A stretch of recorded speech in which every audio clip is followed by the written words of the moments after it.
let's go ahead and get ourselves started, shall we? Sound on, screen on. Good evening, everybody, and welcome to another episode of The Great Ace Attorney Chronicles. It's me, your host, Logic Blade, and we are back. Last time around, we took on a new case. We've got our license reinstated, and we are ready to practice law again. Just in time to defend one Albert Hairbrain, a former friend of the prosecution, Baroque von Zeeks. And the more we learn about this case, the less we know about this case, because honestly, I have no idea what the hell happened. Apparently, the man's experiment was a success, and he was sent. The man who died, Odie Asman, was sent all the way to the Crystal Tower from the stage where they were doing their experiment. So, instantaneous kinesis. It works.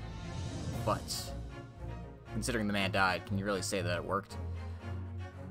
Who can truly say? In any case, let's get started with the Return of the Great Departed Soul's first trial. Because I feel certain that we have not had all the investigations we need yet. 23rd of October, 8:52 a.m. The Old Bailey, Defendant's Antechamber.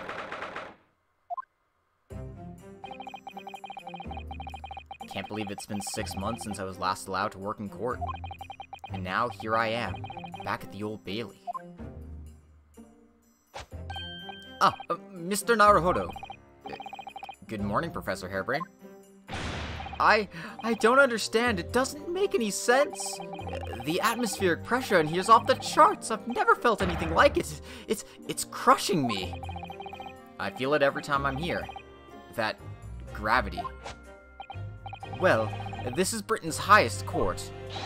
But are you telling me it's fitted with some kind of device that can actually control air pressure? I think it's probably all in the mind. Yes, well, you won't let me down, will you, Mr. Naruhodo? I'm counting on you in today's trial to save my life. To save the secret of my super high voltage instantaneous kinesis machine from being made public. Yes, I understand. I know what I have to do. I have to establish that the explosion 2 days ago was nothing more than an unfortunate accident. Well, I'm sure there's nothing to worry about, really. Justice will prevail. My commiserations, Mr. Naruhodo. You appear to have been lumbered with a most tiresome case here. Mr. Sholmes, I didn't expect to see you here. That was very mean, Runo, leaving me alone at home with Hurley. It took me at least an hour to wake him. Is it? Are you? Sherlock Sholmes? Indeed, sir. I am he. Sherlock Sholmes! Oh, I've heard all about your exploits, even whilst living in Germany. Ah, yes. Rance magazine is on sale in Germany, too. This month's installment was sublime. Your deduction in The Adventure of Silver Blaze was wonderful. Ah, yes, a memorable case indeed. It concerned a snake, I seem to recall. No, that was the Speckled Band.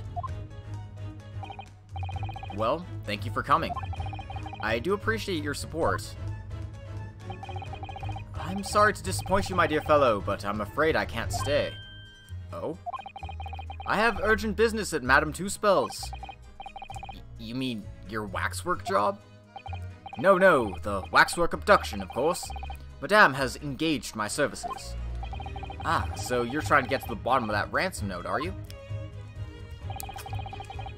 The week's wages depend on it, as does the safe return of the waxwork, naturally. As such, I intend to give it my undivided attention. Oh, well, never mind then. I understand. Of course, with my skills of observation and reasoning, resolving the matter will be as easy as proverbial pie. I shall return forthwith. For until I solve the case, I shall have no money to afford a pie of any description. Oh, then you must absolutely give it your full attention, Hurley. Quite, Iris, quite. But life is riddled with irony, you know. Whenever I give something my full attention, I have a quite insatiable desire for a pie. One of the universe's intractable mysteries, you might say.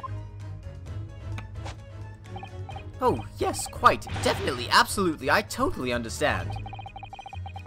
Is someone a little starstruck? I wish you the very best of luck, Professor Harebrain. I thank you. Before I depart, Mr. Naruhodo, a word in your ear, if you please. What's this about?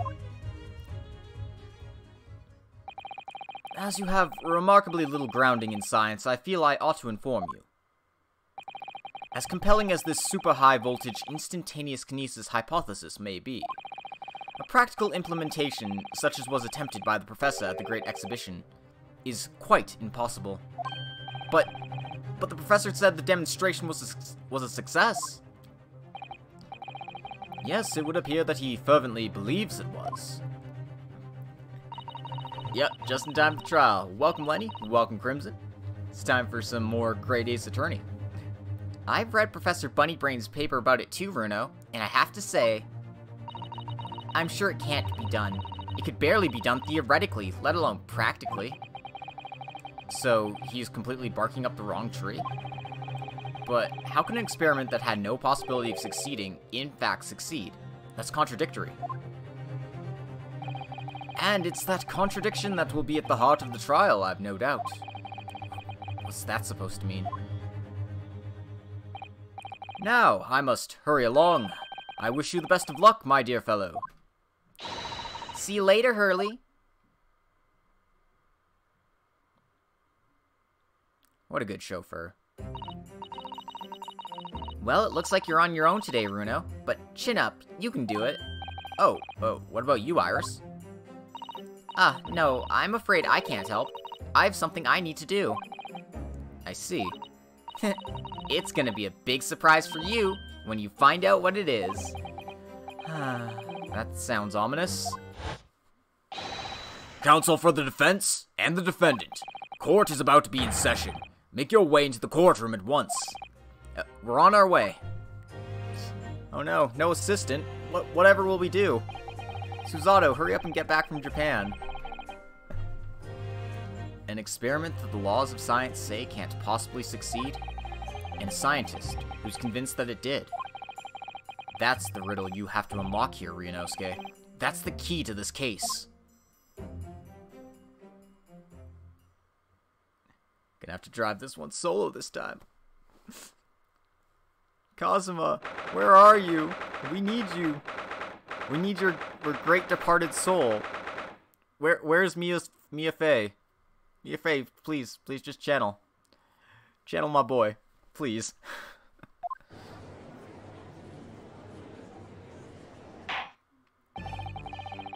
In the name of Her Majesty the Queen, I hereby declare this court to be in session. We are sitting today for the public trial of Professor Albert Harebrain. I now call upon the counsels for the prosecution and defense to declare their willingness to proceed. Prosecution is ready. The defense is ready, my lord. I'm 6 months out of practice. And what's more, I'm without Susato-san today.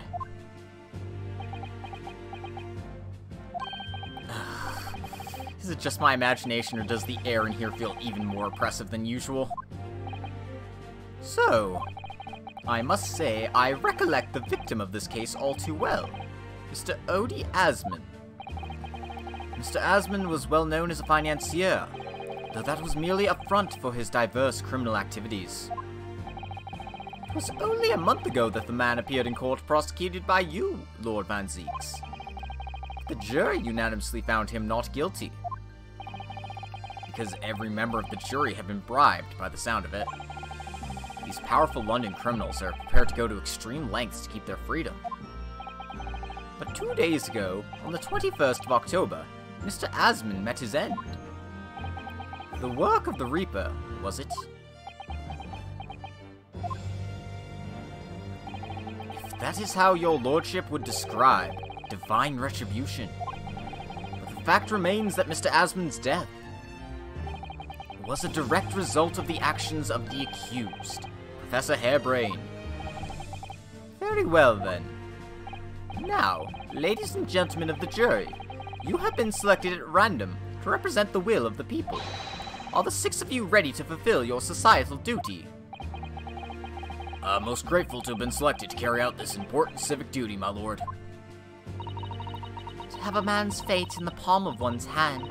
Oh gosh, oh golly, it sends shivers down my spine. Science experiments, magic, conjuring tricks, trials, all are nothing more than performances. Any spurious scholar that defies the reputation of science deserves to hang. I have to listen to what's said on both sides of the fence and settle on one. That's it, isn't it?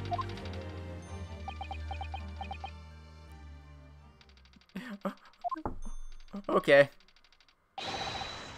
Wasn't like this in my day. Wasn't like this at all. That's the police killer Ottermore lookalike again. And he's as exhausted as ever, it seems. Now, as I'm sure you're all aware, the incident we are here to judge today tragically took place at the Great Exhibition, shortly after its opening. Yeah, no kidding, Tim. A real rose gallery indeed.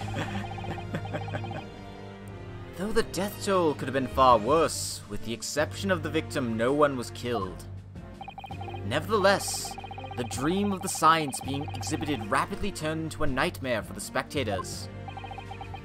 Tragic turn of events, and as such, the eyes of all London, no, the whole world, will be on this trial. It is our duty to reach a swift and just conclusion, I feel. So, your opening statement, please, Lord Van Zieks. At the heart of the incident is technology never before demonstrated anywhere in the world. One of science's latest developments, I take it. The government is keen to capitalize on the Great Exhibition to improve Britain's technological advantage. The technology being demonstrated by the accused was described as super high voltage instantaneous kinesis. Good lord! It's designed to disassemble human subjects using extremely high voltage electricity and beam them instantly to another location where they are subsequently reassembled.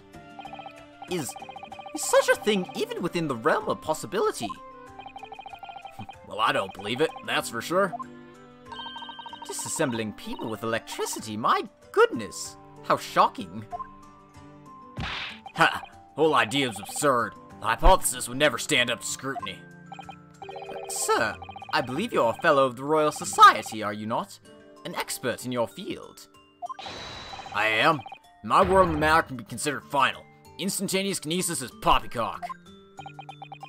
So, this expert and Mr. Sholmes are in agreement. It's impossible. Can't prove this just yet. What are we gonna do inspire Star Trek otherwise? What is the prosecution's view on the matter? Prosecution would assert that the accused instantaneous kinesis demonstration was a success. What? What rot?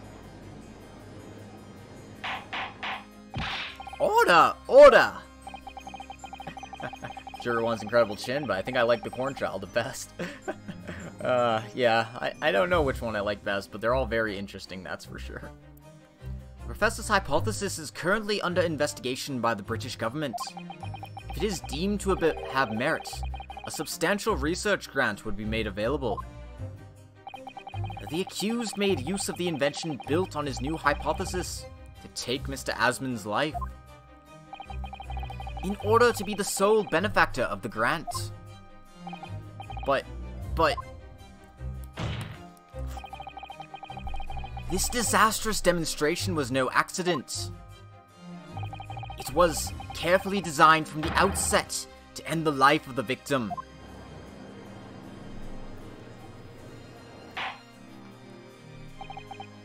Thank you, Lord Van Zieks. Prosecution's stance is clear. But you will now bring forth witnesses to substantiate your claims. Gladly, my lord.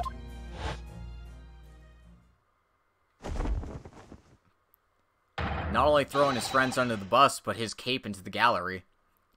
Bailiff, show the first witness. Holy crap, sorry. Bailiff, show the first witness to the stand.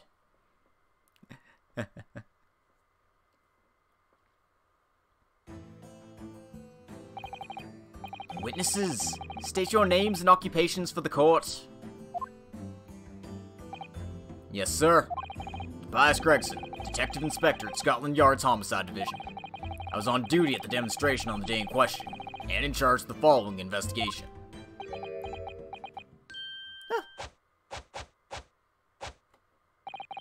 Albert Harebrain, scientist.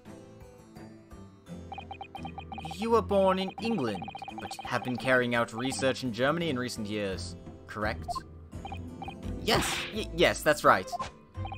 After graduating from university here in Britain, I went to work in Germany and made an amazing discovery. Which is what brought me back. I had to demonstrate my incredible hypothesis at the Great Exhibition. What you demonstrated was incredible, alright. An incredible explosion. But the science! The science was a success. The instantaneous kinesis worked. Everyone saw it. They must have done. Yes, there was the terrible accident, but the demonstration of my hypothesis was a success. Well, that much is undeniable, as shown in this photograph taken by the forensic investigation team. This was taken inside the Crystal Tower. This was taken inside the Crystal Tower, I take it. The centerpiece of the exhibition, no less. That's right, my lord. Since the victim ran straight into it. I see. Very well. Submit the photograph as evidence.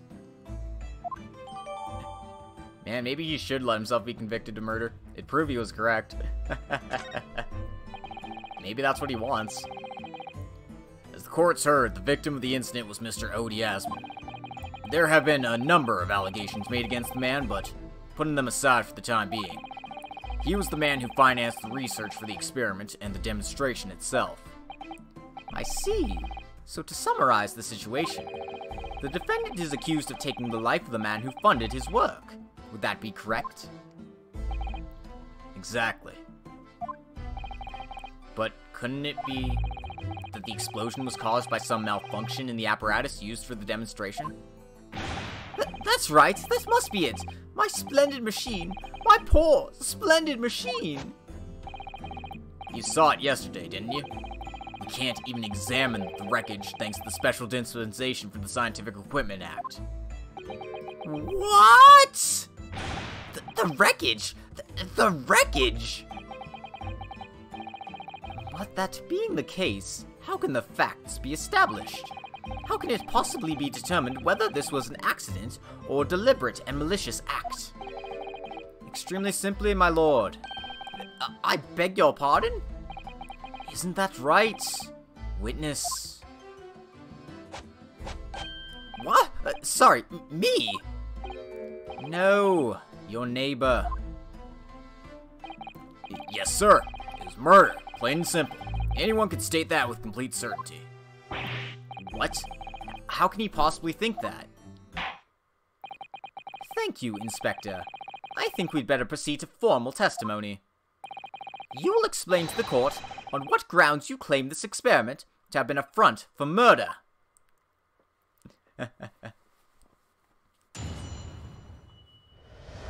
I mean, sometimes we gotta kick a man while he's down in order to let him live. A front for murder. The corpse that went crashing through the Crystal Tower had a broken neck.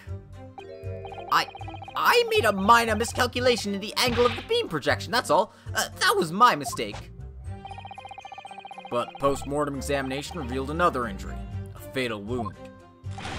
There was a lesion in his chest where he'd clearly been stabbed by something sharp, right in the heart. So the victim was killed before he went anywhere. And this fella's the only one who could have done it. Isn't it possible that he just got a glass shard from the tower in his chest? And that he died while being beamed? An extraordinary business. In addition to suffering a broken neck, the victim was stabbed in the heart. information I would really like to have heard from someone other than the judge. Coroner says the death would have been all but instant from a wound like that. You could say, in fact, that the victim was killed twice by the accused. No, and no, that couldn't be further from the truth. I have here the experimentation plan document that was submitted to the security team. The victim stood himself inside something called the birdcage, ready to be beamed instantly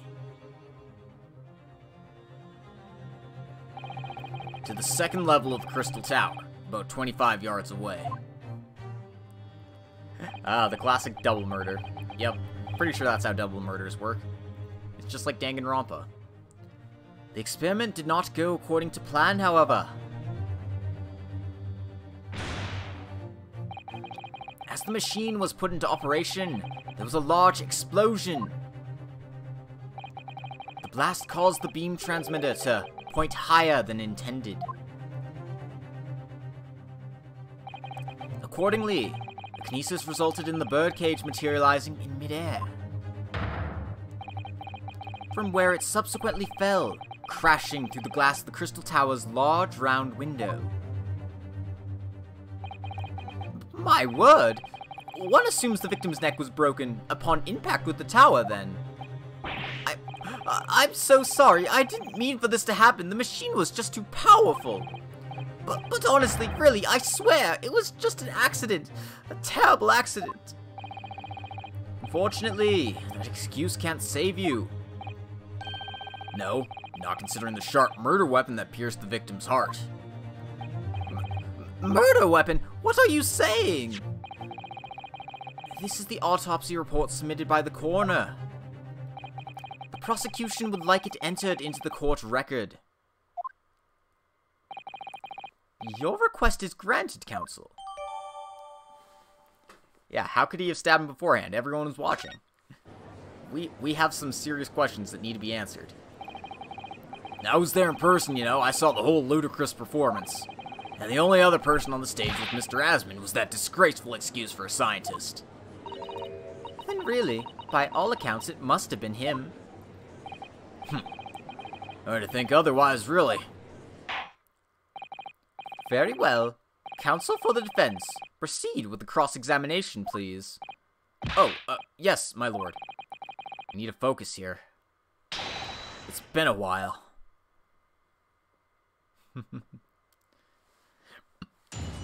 Alright.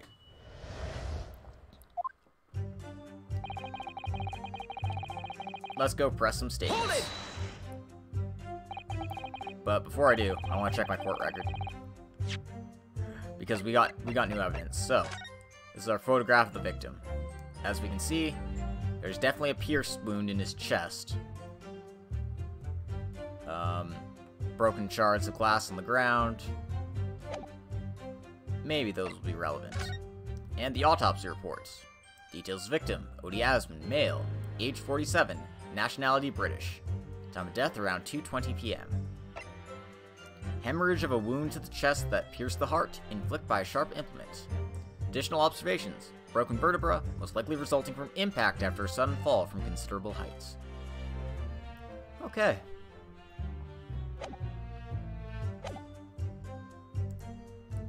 Are you suggesting that's because he fell from a considerable height? Exactly. Which highlights something else about this whole realm business. What's that? The fact that the instantaneous kinesis itself was a success? After the explosion, the cage with the fella inside suddenly appeared out of nowhere midair. So, although the experiment ended in disaster, the so-called instantaneous kinesis did actually occur. Remind us, Professor, what was the cause of the fatal disaster? I made a minor miscalculation in the angle of the beam projection, that's all. That was my mistake. Hold it! So, the angle of projection is critical, is it? And you calculated it yourself? Personally? Absolutely! The calculation is far too complicated for anyone but me to carry out. Only, you got it wrong, didn't you? Yes, that's right. That's the point. The calculation is so complicated, even I can make a mistake. Do people fall for that brazen confidence? I should try it. I mean, you've bluffed in court before, man. You're fine. I took into account the subject's height and weight, the wind direction, the ambient temperature. I considered every possible variable, so I just don't understand how this could have happened. Obviously, then, you had to include the weight of the clothes Mr. Asmund was wearing at the time, I suppose. Crackling comments! The answer should have been 3! So much for safety first. The 3 must be for safety third. But the post-mortem examination revealed another injury. A fatal wound. Hold it! Another fatal injury, you say? That doesn't make any sense. I didn't think I'd have to spell this out, but here we go. Just because there were 2 fatal wounds doesn't mean I'm saying the victim had 2 lives to lose, does it? Too right. Obviously, at first we thought the bloke died due to his spine snapping in half as well. But you're saying that's not the case? You'll get your answer once I finish my fish and chips, if you don't keep butting in every few seconds. But we all know that's a bottomless bag. Ryunosuke, you can't just break the 4th wall like that. The victim plummeted 30 feet into a glass tower. It would be reasonable to assume that as the cause of death. Right. That's what we all thought. But it was a red herring, wasn't it? There was a lesion in his chest where he'd clearly been stabbed by something sharp, right in the heart. Hold it! The defense knew nothing of this crucial information. The prosecution received this report from the forensic investigation team only this morning. That was the first we knew of it as well. I can only apologize for the impossibility of informing the defense. Sarcastic and insincere? Thanks. So, what was the nature of this sharp object? Among the accused tools that were in use at the demonstration, one is of particular interest. This? Ah, yes. That would appear to be some kind of screwdriver, wouldn't it, Counsel? Ah! There he is! My trusty little companion, Andrew. Andrew. Of course. Do you know each other already? He's one of my dear friends, like all my tools. I've named them all you know. We're all one big happy family. He will break the 4th wall. Who's gonna stop him? Well, Susato's not here to give him a Susato takedown, so I guess he's free. Andrew is my flathead screwdriver, of course. His brother Michael is a crosshead. Well, it would appear that your beloved Andrew has a red stain on his shank. That isn't... It's blood, beyond all reasonable doubt. No! And that's not all. The long, sharp shape of this Andrew fella is completely consistent with the victim's wound. What? What? Damn, dude, it looks like Andrew screwed you over. But, shh, I'm sorry. Order! Order! No puns in my courtroom. The court will enter this friend of the defendant as evidence.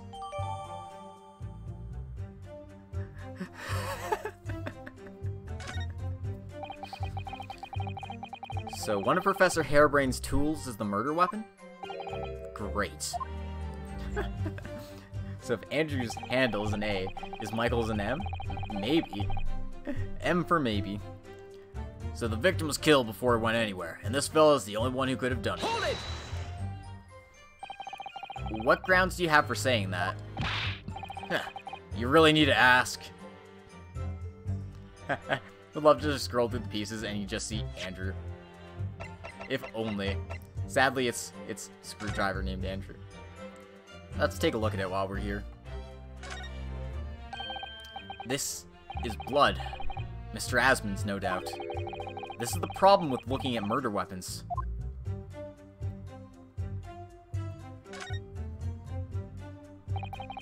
I've seen this unusually shaped handle before. It's the same screwdriver that was lodged in the grill in the floor of the kinesis machine. Which could be important information, so I should definitely make a note of it.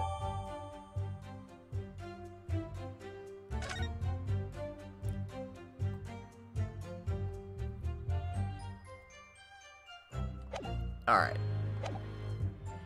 You really need to ask? There are only 2 people on that public experimentation stage, in front of the whole crowd. The victim, Mr. Odie Asman, and the accused, Professor Hairbrain. And we know for certain that before the experiment, the victim was alive. That's right, I saw him with my own eyes. Furthermore, following the explosion in kinesis, nobody went anywhere near the body. In other words, only someone else on stage with the victim could have possibly done it. Excuse me. Professor Hairbrain, do you have some information that may be relevant here? Professor! Oh, sorry. I was just calculating the optimum coefficient of electrolysis to separate molecules in the human body. Yep, they seriously had him say Great Scott. I'm happy somebody on the localization team likes Back to the Future. Yep. And the witness stand is the best place for that? It seemed as though you might have something to say about Inspector Gregson's last remark. Yes, that's right, of course! He just said that nobody else could have done it, didn't he?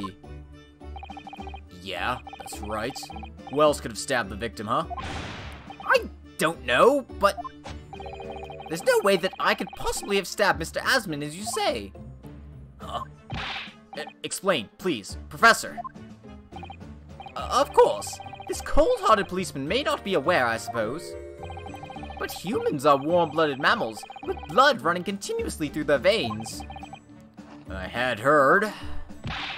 Then surely you see, if I'd plunged something the size of Andrew into the man's chest, the whole stage would have been a bloodbath, a blood swimming pool.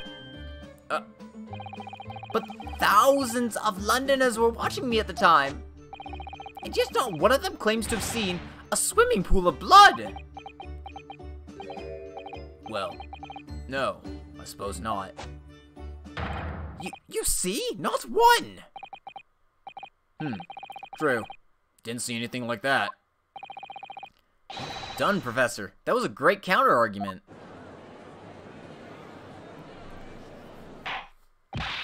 Order! Order!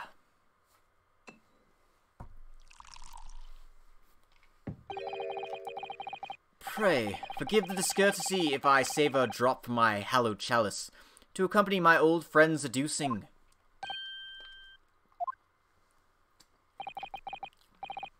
Here's to you, Albert.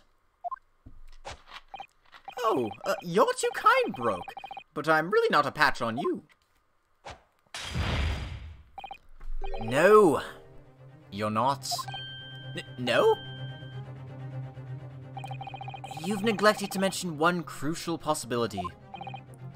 I have? A particular situation in which very little bleeding would result from a stab wound. Ah, of course. Inspector, enlighten the court, please. Yes, sir. Where are they going with this? Very well. You will amend your formal testimony now, Inspector Gregson. The weapon the victim was stabbed with must have been left in his body whilst he was beamed through the air. Hold it! Why would you think that, Inspector? Hate to be the guy sitting right behind that lamp he throws his wine glasses into. Yeah, I'd also hate to be the guy standing behind him when he throws his wine bottles into the gallery. With any wound, it's only when you pull the weapon out that profuse bleeding occurs. Whilst it's still lodged in the body, it acts as a stopper of sorts, for want of a better word. I see. You don't need a medical degree to be aware of this fact. It's common knowledge for any investigator. Where's Suzato-san when you need her? If you ask me, this bloke masked what he was doing from view with his body before stabbing Asmund in the chest. Then he beamed the victim off the stage with his fancy device, the screwdriver still where he planted it. I would never do such a thing! Not my precious tools! I would never use them for such dirty work! You only use tools for their intended purpose! That's common knowledge for any scientist! The fact remains, the lack of blood at the scene can easily be explained, as the prosecution has demonstrated. So, that's all the testimony I have to work with. I had no idea the victim had been stabbed. That changes everything. Did Van Zieks keep that to himself until now on purpose? To gain the advantage? Oh well, I suppose all I can do is press these witnesses for as much new information as possible. Alright. So, let's make ourselves a save. Up to save number 17. And I'm going to... Because once we examined the weapon, we got some new information, so let's present it here. Objection! You say that while the weapon remains in the body, there's very little bleeding. Is that unequivocal? Look, there's no blood on the experimentation stage, even though that's where the fellow was stabbed. The only explanation for that is if the screwdriver was still in his body, stopping any heavy bleeding. It's common medical knowledge, my learned friend, even on your side of the world. Yes, but about the screwdriver. The thing is, we actually saw it at the scene ourselves, on the experimentation stage. What? It was on the floor by the wreckage of the machine, poking through a metal grill. I went to pick it up, but the detective here stopped me.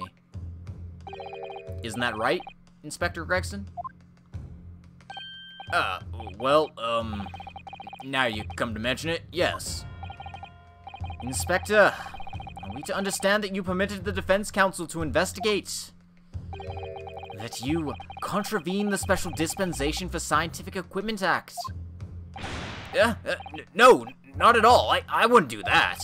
I just let him look, nothing more. I was very clear he wasn't to touch a thing. Yes, that's true. This screwdriver was in plain sight on the stage. But it shouldn't have been, should it? What are you getting at? If this tool had still been in the victim's body when the victim was beamed away by the machine, then it shouldn't have still been on the stage. That's right. It should have been beamed across the Crystal Tower along with Mr. Asmund, and been found still lodged in the victim's chest.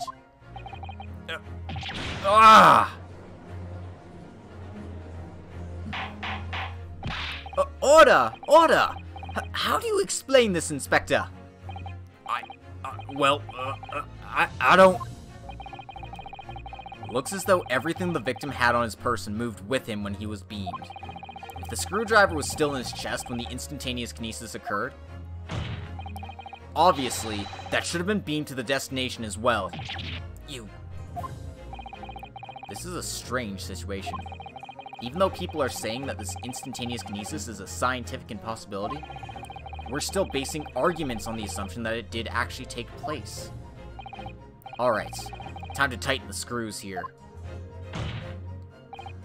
My lord, if the prosecution is unable to explain this inconsistency in its arguments, we can only conclude that the testimony given in support cannot be relied upon. Lord Van Zieks is stumped. Wow. That was downright feral.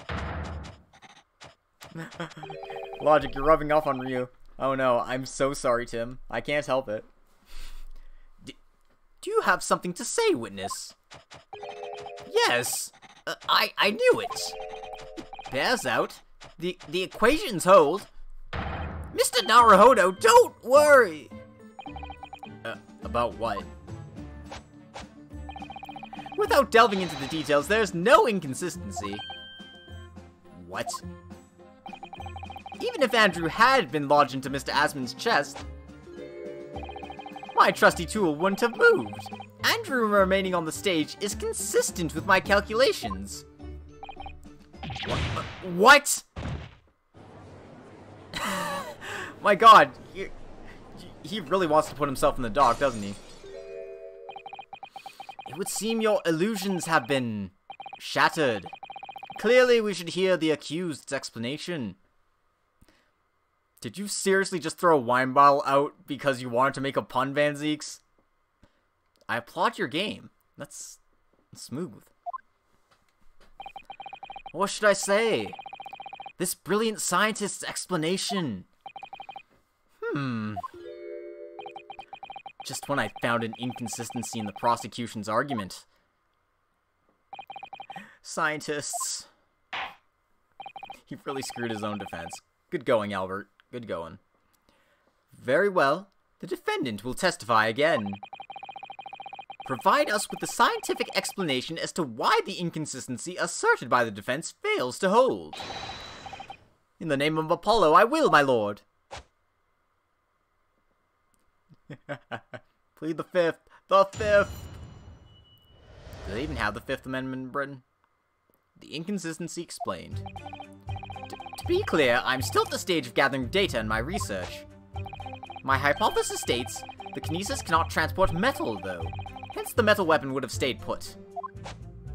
In other words, the point just raised by Mr. Naruhodo isn't an inconsistency at all. Mr. Asman was the patron of my research. Without him, my work wouldn't have been possible. Okay, we know this is impossible. And you know why we know this is impossible? Because these are frickin' glasses, and glasses are made of metal. Even if they're aluminium. Ipso epto facto. That's not actually a thing. Mr. Asman was the patron of my research. Without him, my work wouldn't have been possible. Now I have a duty to protect the incredible machine that we built together.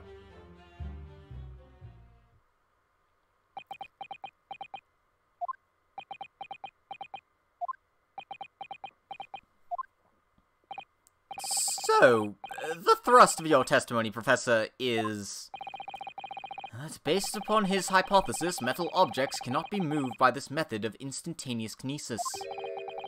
In other words, since the screwdriver is made of metal, even if it remained lodged in the victim's chest, its subsequent discovery on the stage, despite the victim being found elsewhere, is not an inconsistency. And therefore, Professor Albert Hairbrain could still have been the killer. My great hypothesis holds, you see. We had to make the cage used to contain the subject from wood for that very reason. I was not addressing you, witness. Professor Hairbrain. Yes? Whose side are you on here? I don't take sides, Mr. Naruhodo. No. My only interest lies in upholding my hypothesis. I'm a scientist, after all. Is he working for us or against us? It's very hard to tell. Let's see how you cross-examine this testimony, my Nipponese friend. Yes, fire away, Mr. Naruhodo. Oh man, this is already getting stupid. And we barely got started here. Hold it! And yet you retort to my argument wasn't lacking in confidence in any way. No scientist can find the truth without first finding self-belief. Those were the words of a certain scientist I hold in the very highest esteem. But you realize that disproving my argument puts you in a very precarious position, don't you? No scientist should strive to protect himself more than he strives to protect the truth. More words of the same great scientist, you know. Words that are causing me a lot of trouble. Who is this scientist? I'm afraid I couldn't tell you, Mr. Naruhodo. But as soon as I remember the magnificent genius's name, you'll be the first to know.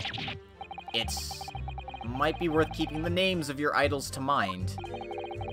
You're wasting your breath, my learned friend.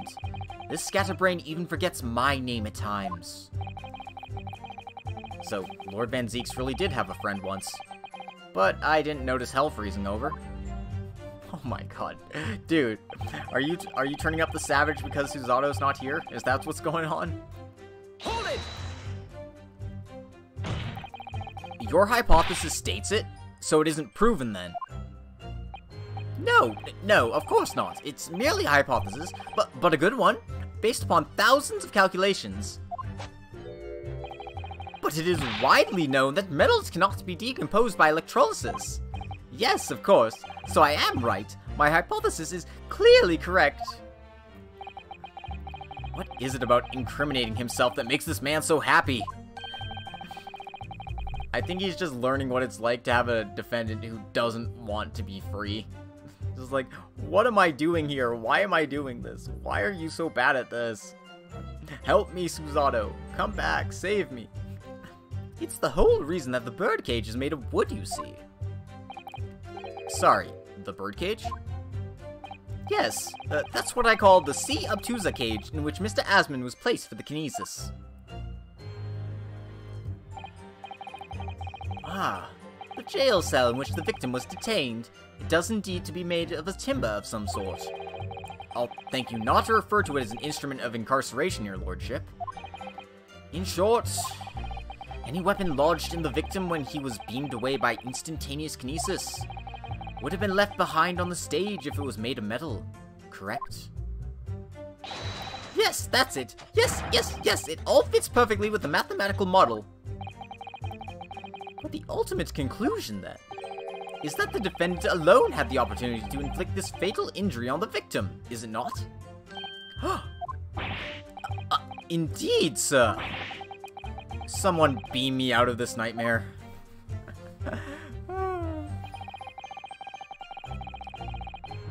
Hold it! You seem to be pleased by that. Yes, another example of my hypothesis holding true. But I sense some sarcasm, Mr. Naruhodo. Are you not pleased? No. I knew it. At the end of the day, I'm the one responsible for Mr. Asmund losing his life. The advancement of science is no excuse, I know that. No, you're quite right. Tell the court, did you have a close relation with Mr. Asmund? Oh, well, no, not really. I mean, I'd only met him 2 or 3 times. And we only ever discussed my hypothesis in the project. And the research grant, of course. Mr. Asmund was the patron of my research. Without him, my work wouldn't have been possible. Hold it! How did you come to know Mr. Asmund in the first place? A year ago now, a small provincial science journal published a little paper about my work. That's a scientific journal. Good gracious, I should need new spectacles. I might have had an extraordinary hypothesis and great promise, but at the time I had no money. I had to eat tiny little meals at a tiny little cafe and drink watered-down water out of a tiny little glass. But Mr. Asmund read the paper and came to visit me at my tiny little laboratory. And offered you money to help fund your work. Exactly, that's exactly what happened. I handled the theoretical side, and Mr. Asmund provided me with an engineer for the practical. And the 3 of us produced that fantastic machine together. The machine that you brought to the Great Exhibition to demonstrate. We had to apply to the government for some sort of inspection to be allowed to exhibit, I think. I didn't understand all that side of things, so Mr. Asmund took care of all of it. He was a wonderful man. Really, I owe him everything. Dang, is this from that tiny people capture a regular-sized person story? Gulliver's Tales. Gulliver's Laboratory. Yes. No, he just went to Tiny Bits from Rick and Morty. Now I have a duty to protect the incredible machine that we built together. When you say that you built the machine together, does that mean you were involved in its construction? Yes. Well, not exactly. I'm not good with the practical side of machines myself, so the physical construction was done by an engineer. Little remains of your creation now, though. Following the explosion, repair will no doubt be impossible. Yes, I realize that, but still. If someone were to gather all the broken parts, they could discover the secret to my hypothesis. Mr. Eisman and I toiled over that machine for so long. We put our hearts and souls into it. I have to protect our work. So what's left of the machine must be kept safe. That's only fair, because what happened was an accident. That's the extent of the testimony, then. Thank goodness for that. I don't want him doing any more damage. He's already basically proven that he could have been the culprit. But it seems as although he really cares about is defending his hypothesis. Still, I wonder, what if his hypothesis is just fundamentally flawed? Alright. His hypothesis is fundamentally flawed, but hopefully I'll be able to present this at the right spot. Objection! Professor Harebrain, you say that according to your hypothesis, nothing made of metal can be beamed by instantaneous kinesis using the machine you made. Is that right? Yes, that's right. Spot on. Exactly correct. In that case, I'd ask you to have a look at this photograph that was taken at the scene. In particular, I'd like you to pay attention to the victim's face. You can clearly see that Mr. Asman is wearing a pair of spectacles, with a metal rim. What? Metal? No, metal can't... That's not... metal! No! We've already established that the proposed murder weapon, the screwdriver, was found on the stage. However, if your hypothesis correctly predicted that outcome, it should also have predicted the metal rim spectacles would be found in the same place. My hypothesis! My hypothesis! Professor Harebrain, this isn't easy for me to say, but your hypothesis is clearly flawed. No! Order! Order! Order! Counsel! What is the implication of this? If, on the day in question, the alleged instantaneous kinesis never actually took place, then it's entirely possible that the victim was killed somewhere other than on the stage. And in that case, someone other than the defendant could have been the culprit.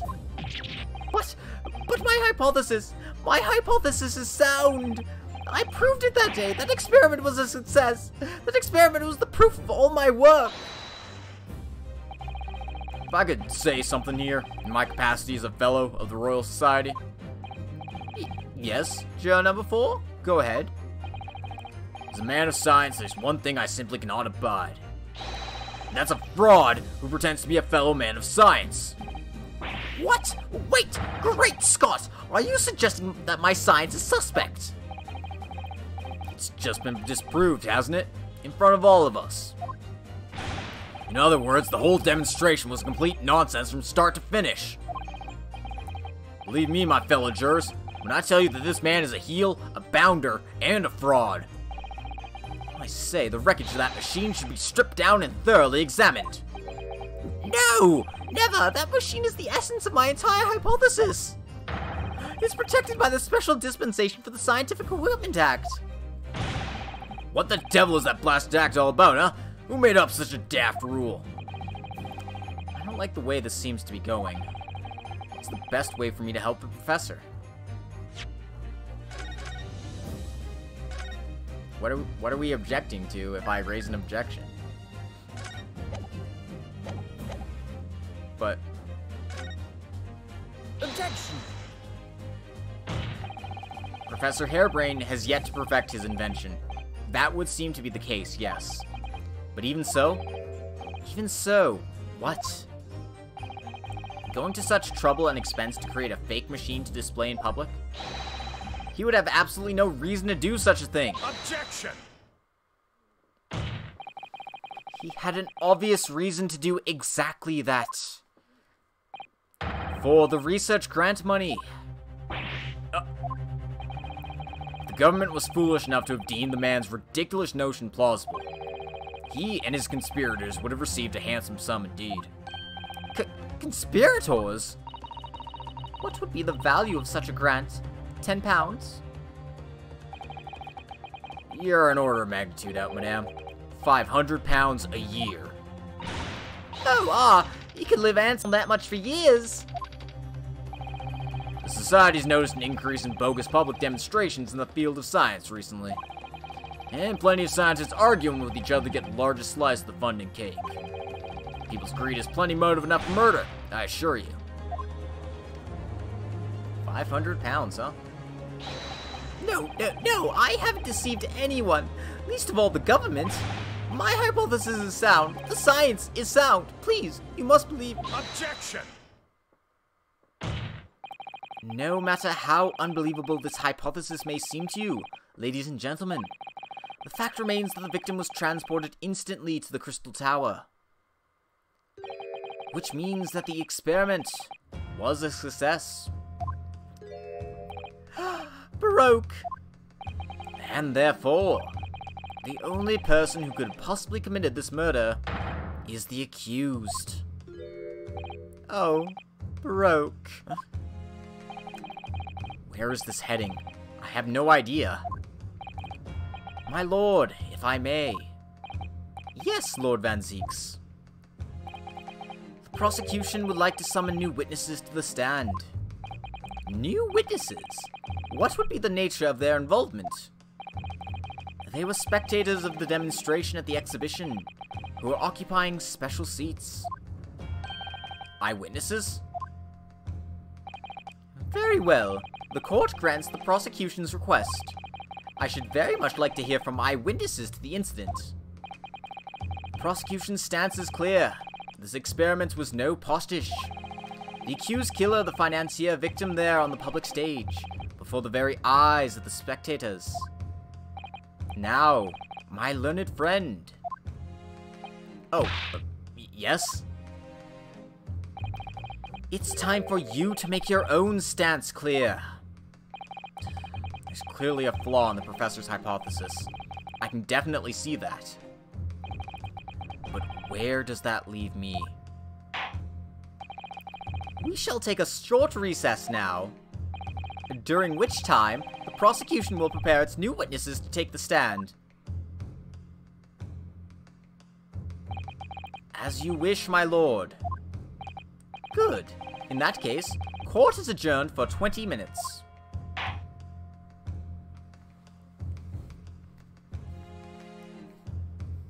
Wait, they're giving me a to be continued already? We're only an hour in.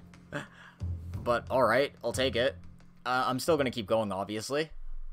I'd like to keep going for more than an hour. But, yeah.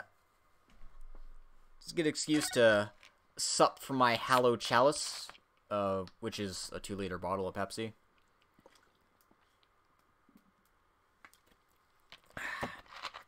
Man, that burn's going down. Your only job is to find the man innocent. Destroy his hopes and dreams if you have to. Hey, I'm trying. I'm trying my best here. Throw that bottle back over your shoulder. That'd be a bad idea. I've got, like, my laundry behind me.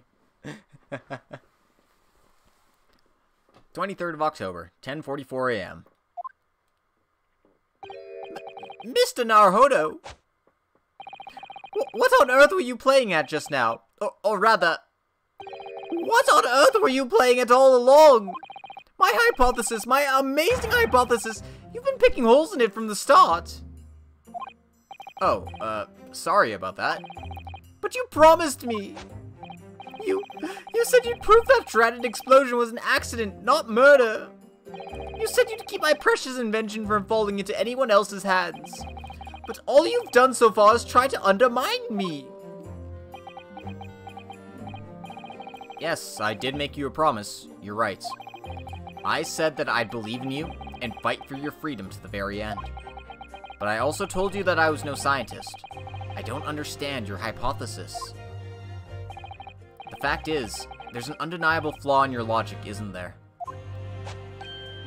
But if I just run through some equations?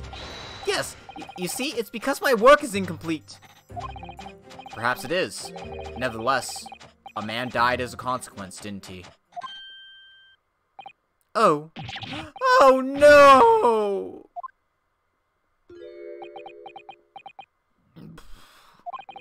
You're right. You're so right. It's all my fault. And I have no right to blame you for my failures. I'm a disaster. Not just as a scientist, but as a human being. Well, that might be a little over the top. And while we're on the subject, what about Baroque? He's being awful. Claiming his old university friend to be a murderer, you mean?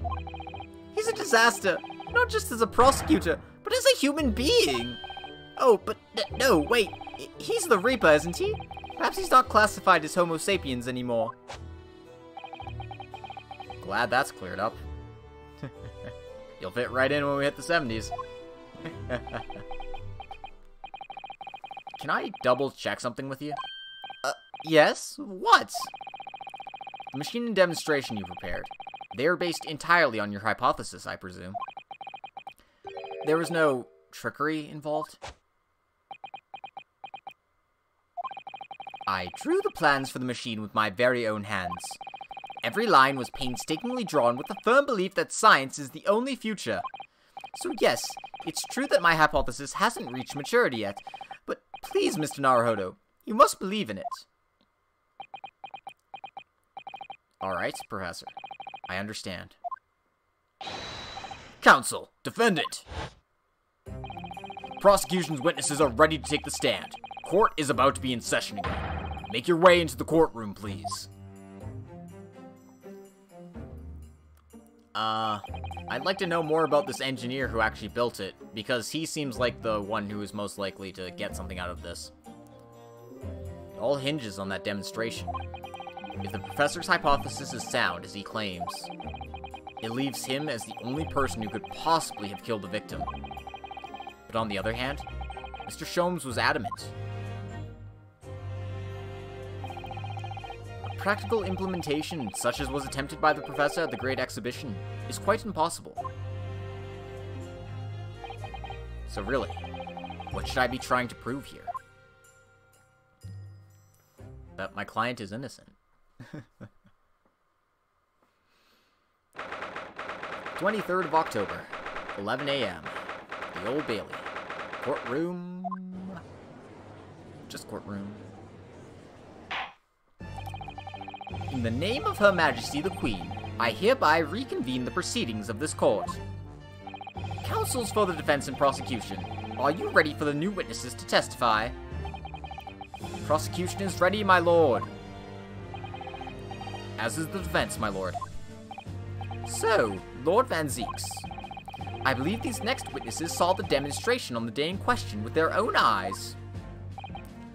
Indeed they did. And as luck would have it, one of them is a police detective. So the testimony we are about to hear can be considered highly reliable. Perfect. A detective of all people. Prosecution's stance remains unchanged.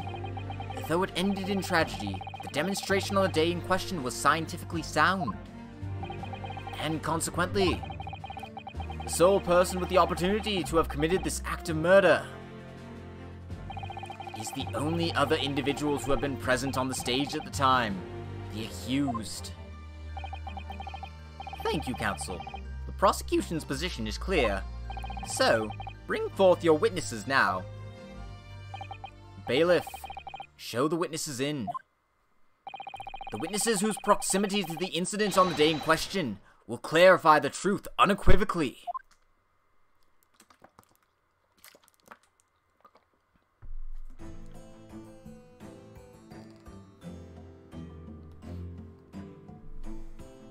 Witnesses, state your names and occupations for the court to hear. My name is Balthazar Loon. I am the impresario of all the hot air balloons in vicinity of the experimental stage. My name is Wilhelm Gottfried Sigismund Ormstein. I have come to see the Great Exhibition, all the way from my home in Bohemia.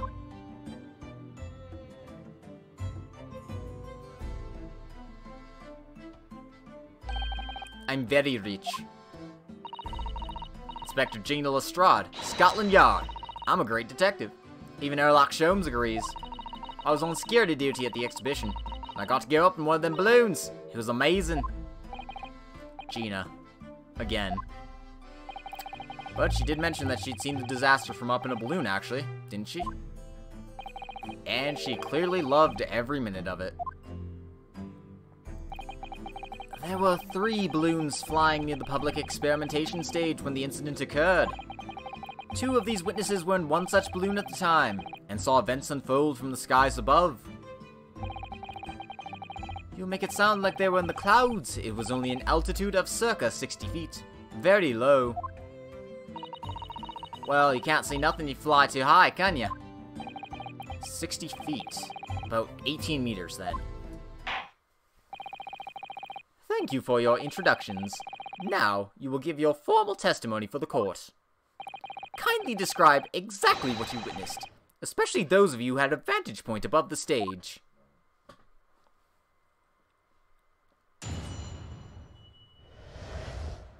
The view from 60 feet up.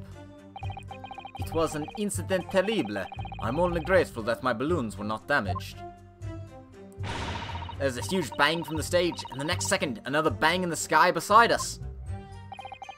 And from amidst the smoke, a cage appeared out of nowhere. The cage, it fell from the sky like a stone, and crashed into the crystal tower. I didn't get a good look inside the cage, but no one went near it after it crashed into the tower. Damn, convert to the metric system already, Britain. No kidding. Most extraordinary collective account, I must say. Could I just clarify something? There's a detail in the witness's testimony that I've not heard any mention of until now. Specifically, that there were 2 explosions. More precisely, 2 explosions in 2 separate places. Yes. When the demonstration began, the balloon carrying 2 witnesses was around here. There were other balloons in the air nearby at the time carrying other passengers as well, to be clear. Then, as power was supplied to the machine for the demonstration, the first explosion occurred. The so-called birdcage that contained the victim disappeared from the stage, and a moment later,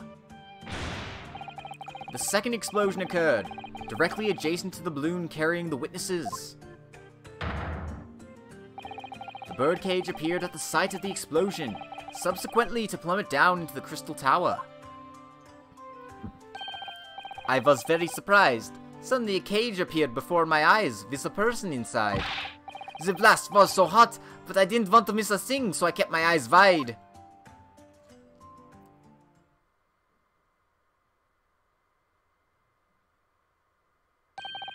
I still have lots of money. Precisely who is this curious infant? I'm told he is a young noble of Bohemian royalty. Apparently, he disguised himself in order to steal unnoticed into the great exhibition. Yeah, I'm here on London with sightseeing trip with my elementary school. We will have the benefit of a child's point of view in the testimony. Do we really need that? When I removes my mask, this is what I look like. Yes, I see. A delightful face, I'm sure. Yeah, everybody says so. Great disguise, then. The point is, the testimony of these witnesses further substantiates the facts for the court. Namely, that despite ending in an explosion, instantaneous kinesis was successfully demonstrated. And furthermore, that until the arrival of the police, no one approached the crystal tower where the victim fell. Therefore, only the accused, who was with Mr. Asmund on the stage, could possibly have committed the murder. Yes, thank you, counsel. The prosecution's views on the matter are quite clear. So, the defense's cross-examination now, please. Yes, my lord.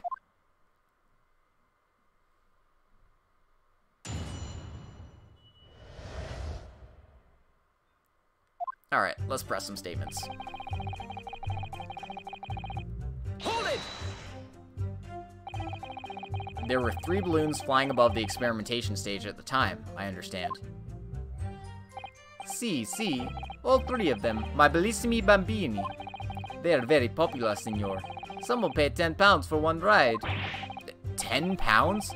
That's more than my annual stipend. £20 a month. That is my pocket money. Royals have all the luck.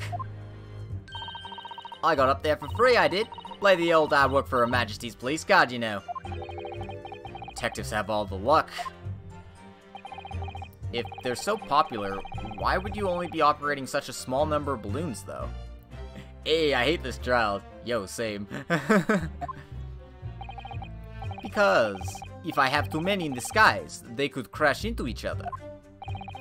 The operators for the balloons were decided by lots, with each operator manning a particular area. See, as the zone above public experimentation stage is the most profitable. The other impresarios, they hate me.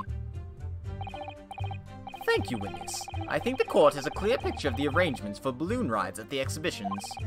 Perhaps we could hear more about what you actually witnessed of the incident. Right, I can fill you in there, my lord. Yep, should have been a detective, man. There's a huge bang from the stage, and the next second, another bang in the sky beside us. Hold it! So you actually saw the accident happen from up in the air? Yup, ain't it amazing what a detective gets to do, eh? I'm telling you, Odo, being a lawyer's a mug's game. You should join the force and we can go flying together. You know me so well.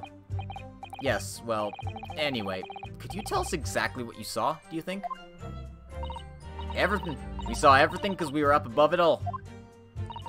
That dodgy cub coming into that cage, and that dodgy professor pulling all them levers. And that's when it happened. That's where it was. There was that massive bang and the cage disappeared. Just like that. A balloon riding simulator with Gina. Oh goodness. Are you describing the moment the subject's body was decomposed by the electricity, I believe? Oh, I didn't know what to make of it. But then there was another bang. Right in me ear. I looked around, and there was this huge, great fireball right next to us in the sky. That's Peter. And there was nothing there before. Excuse me. Master Gods, does your memory of the day differ? My teacher at elementary school said that when you meet someone for the first time, you should always use their full name. Yes, what was it again? Wilhelm Gottfried Sigmund Ormstein. Just the 4 names, then. The point is, do you have something to say? Something to add in response to Detective Gina Lestrade's last remark, perhaps? Oi, get right out of it. It's Inspector Lestrade. Why does everyone have a problem with how I address them at the moment? That is not what I saw. Oh? Yeah, there was a second explosion and it was right behind our balloon. That is true. But I'm sure, which is what I say, innit? 1 minute there was nothing there, next a massive explosion. My teacher at elementary school said that when someone else is speaking, if you are rude enough to interrupt, you will have the most awful life imaginable. Are all Bohemians brought up to be so full of joy? Why is every nationality in London right now? Last game it was the Russians. I know, right? Just before the second explosion happened next to our factory, I clearly witnessed a green balloon flying in the sky. A green balloon? Eh? You what? Oh, I never saw nothing like that. Well, I did. I saw it, and you can't say I didn't. I will claim to the council. I will cry and scream. My testimony is the truth. I am Bohemian Prince. You cannot say it was a lie. That is not allowed. Playing the blatant royalty card, are you? Typical. It says the orphan who likes to remind people she works for Her Majesty's Police. In that case, young man, I must ask you to amend your formal testimony.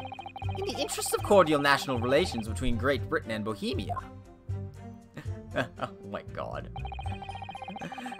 Man, Austria-Hungary's gotta come fetch this lad. No kidding. It was not the skies that exploded. It was a green balloon that was next to us at the time. Hold it! A green balloon, you say? Are you sure about that? Of course I am sure. I am proud Bohemian Prince. All these questions are making me boring. I think you mean bored. Ah, English is very annoying.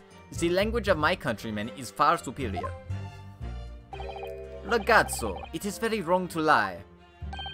Lie? Flying balloons never explode, for the same reason the planets never explode. It is logical. Please tell me that doesn't mean logical. If you insult me, you insult all of Bohemia. Madai. I will have the army come and shoot all your stupid balloons out of the sky. All of them.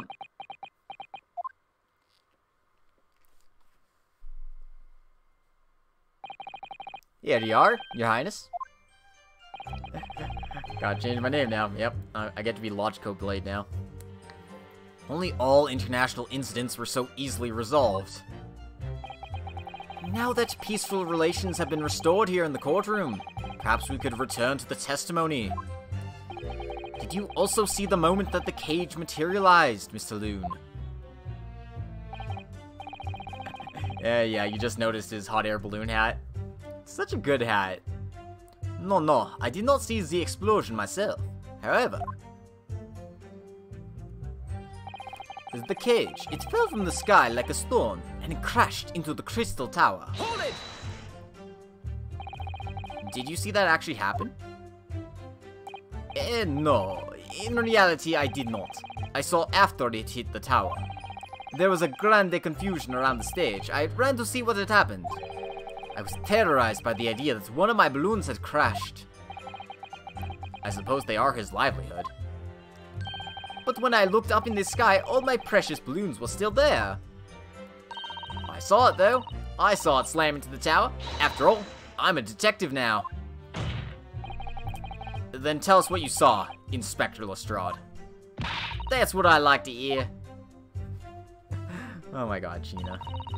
Never change. I didn't get a good look inside the cage, but no one went near it after it crashed into the tower. Hold it! Was it you who gave the order to keep people away? Use your head, Odo. How could it have been me? I was up in a balloon, weren't I? Right. So, because I weren't available, it was the boss who had to leg it over there. He was getting shoved and kicked all over by the panicking spectators as he tried to seal off the scene. It was a real sight to behold, I can tell you. Amazing! Poor Inspector Gregson.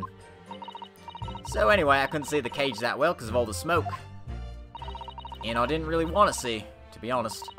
I was scared out of me wits. Keep it together, Inspector. Prosecution really is asserting that the demonstration was genuine. But what if it was actually some kind of switch-around trick instead? That would mean that the victim was never actually on the stage in the first place. The two explosions would have thrown everyone watching into a panic for sure. I think I need to find out more about what exactly people saw at the time.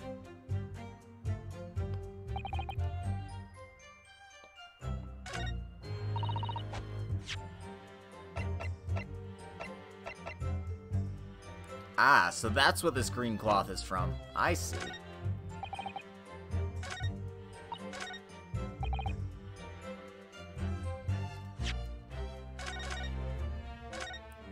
I'm not exactly sure where I'm supposed to present this to, but...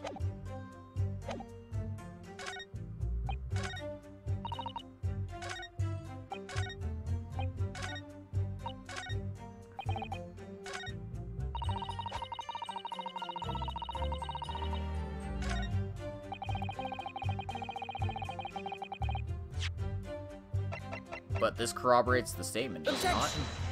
Nope. Okay, so I'm not presenting it there, but we do know that there was a green balloon there at the time.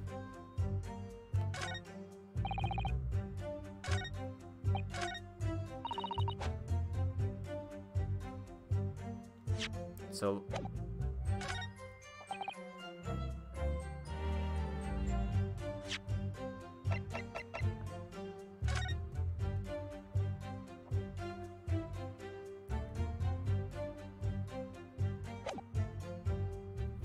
Objection!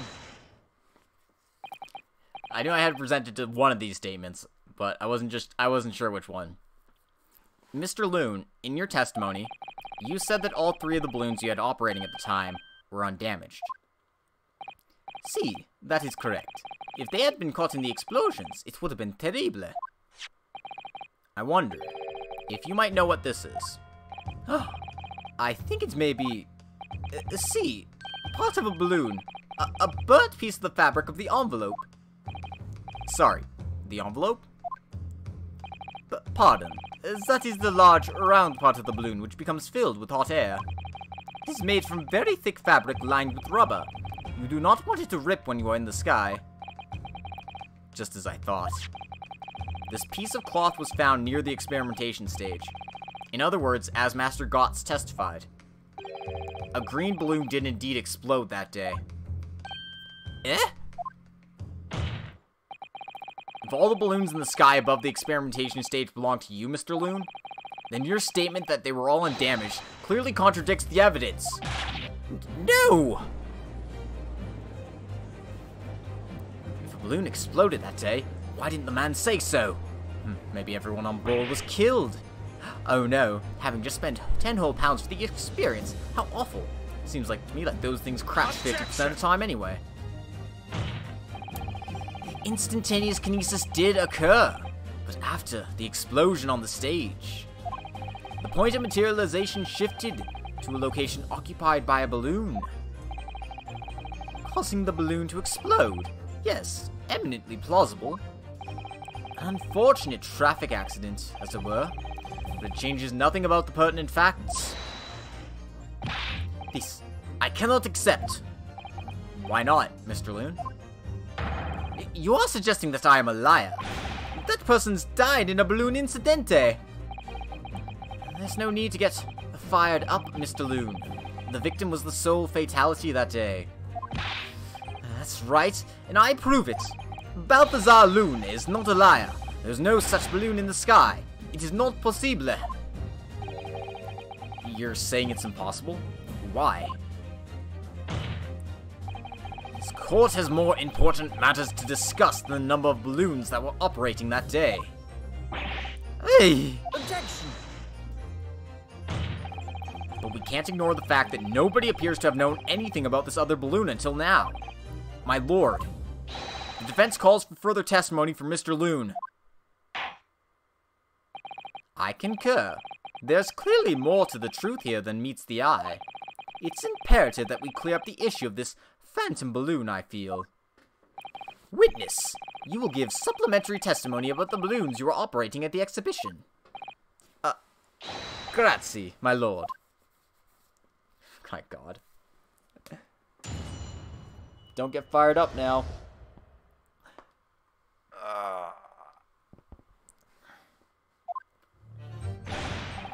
As I said, Balthazar Loon is no liar. Every balloon I had in the sky landed safely. All 3 of my balloons were carrying passengers. If they fell to the ground in an explosion, what a catastrophe! But you can't get away from the fact that a burnt up bit of cloth was found at the scene, can you? Coppers at the yard reckon it was probably some debris thrown by the explosion on stage. This stupido ragazzo is mistaken. My balloons have the red and blue zigzag stripes anyway.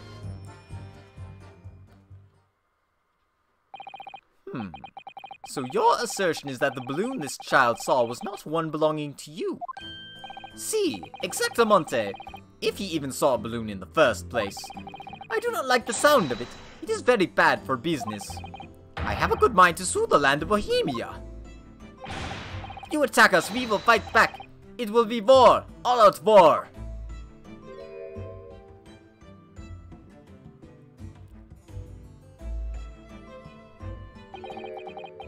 What happened to All Out War? All Out War. No, I won't do that. I will never write All Out War. Dang, Italians versus Bohemians. Is this how Archduke Franz Ferdinand was assassinated? By a balloon accident? Man, Ace Attorney timeline is wild. Mr. Loon certainly doesn't appear to be lying. But that doesn't change the fact that the testimony and evidence are contradictory here. If the defense is unable to find fault with the witnesses' statements, the court must consider them the truth. Think long and hard on that, my learned friend. The situation has clearly changed now. I have to get to the bottom of what happened here, no matter what it takes. Counsel, you may now cross-examine the witnesses. Yeah, no kidding. You know what? I like that pun, Crimson. The cost of inflation is skyrocketing. Do you mean the economy or the balloons, sir?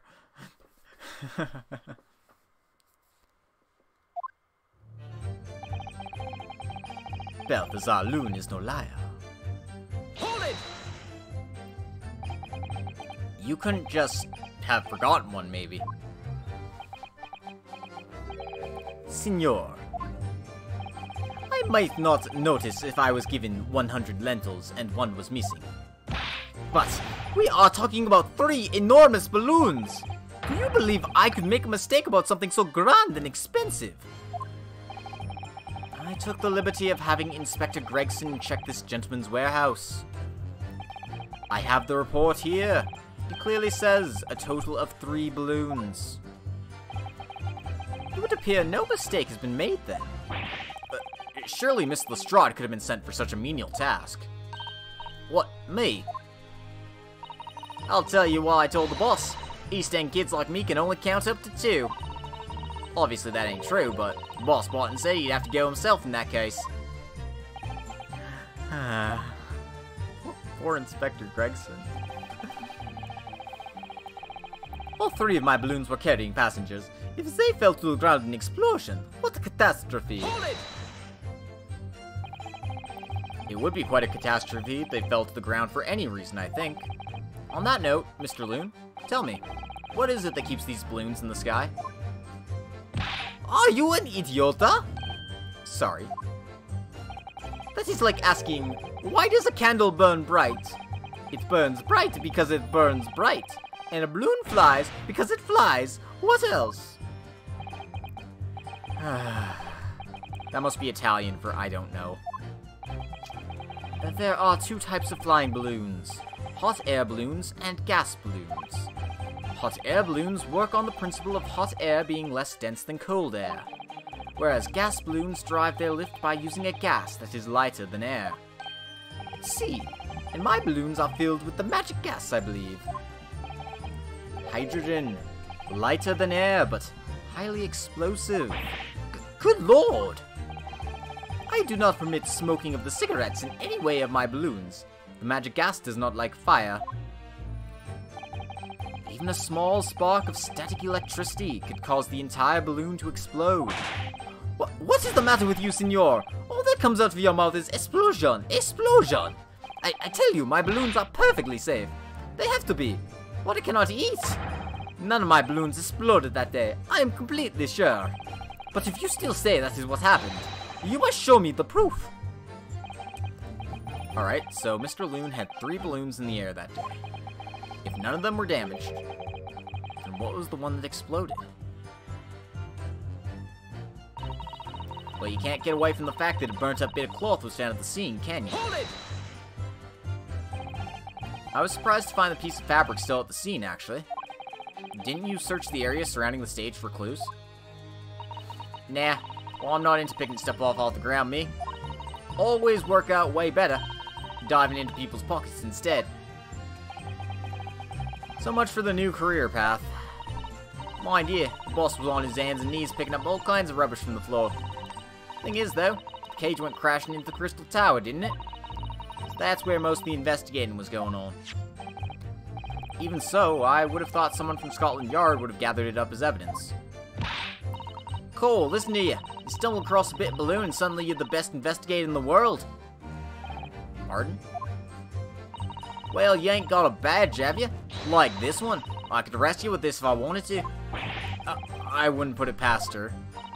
Come to think of it, there was talk of some scorching on the ground in a meeting we had about the investigation. The coppers at the yard reckoned it was probably some debris thrown from the explosion onto the stage. Hold it! There was considerable damage to the stage and surrounding area, wasn't there? Yeah, some of the cubs who were watching the experiment were caught in the blast and injured. Good job the old contraption didn't keel over, eh? I hadn't even considered that. It seems there was great panic after the incident occurred. Nevertheless, the police shouldn't have missed a torn piece of the envelope from a balloon. Inspector Gregson can expect repercussions.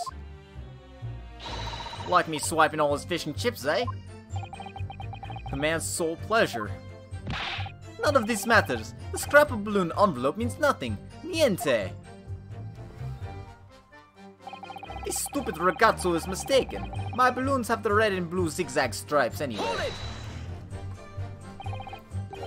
You mean the color is wrong? Si, senor. I do not have any green balloons in my warehouse.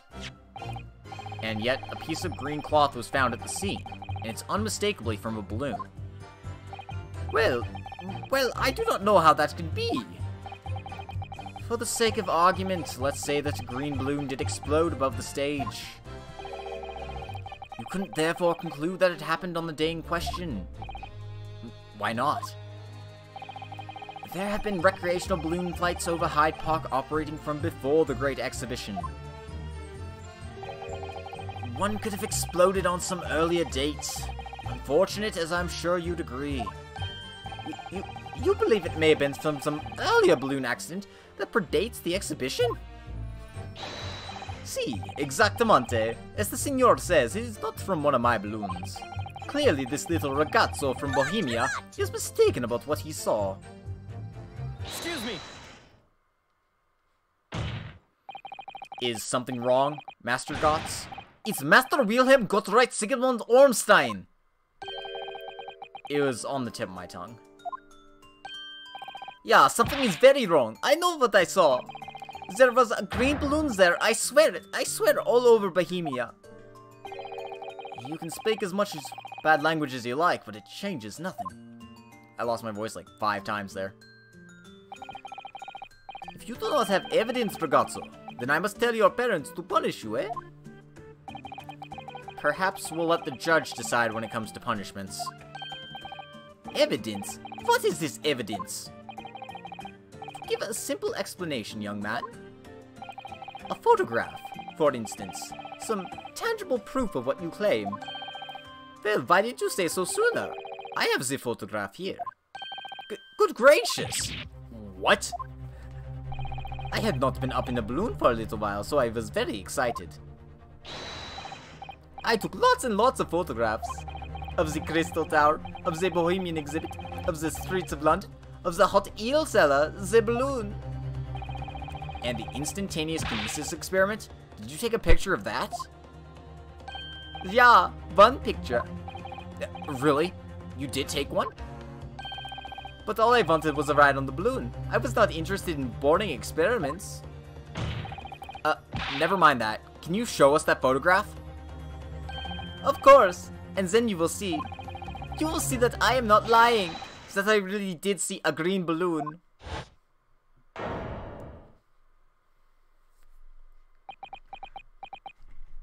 Can we get this into evidence, please?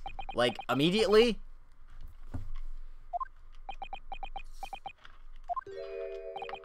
Well, I see you're all too shocked to speak. Yes, I think shocked is indeed the word, young man.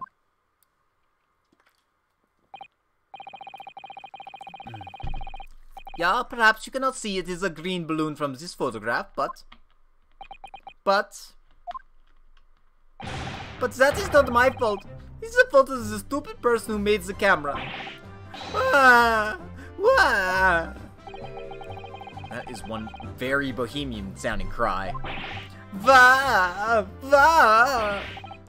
Very well. The court will accept this photograph as evidence. It's not my fault. It's the fault of the person who made the camera. Well, never mind. I'm sure you have plenty of wonderful sepia memories to take home with you.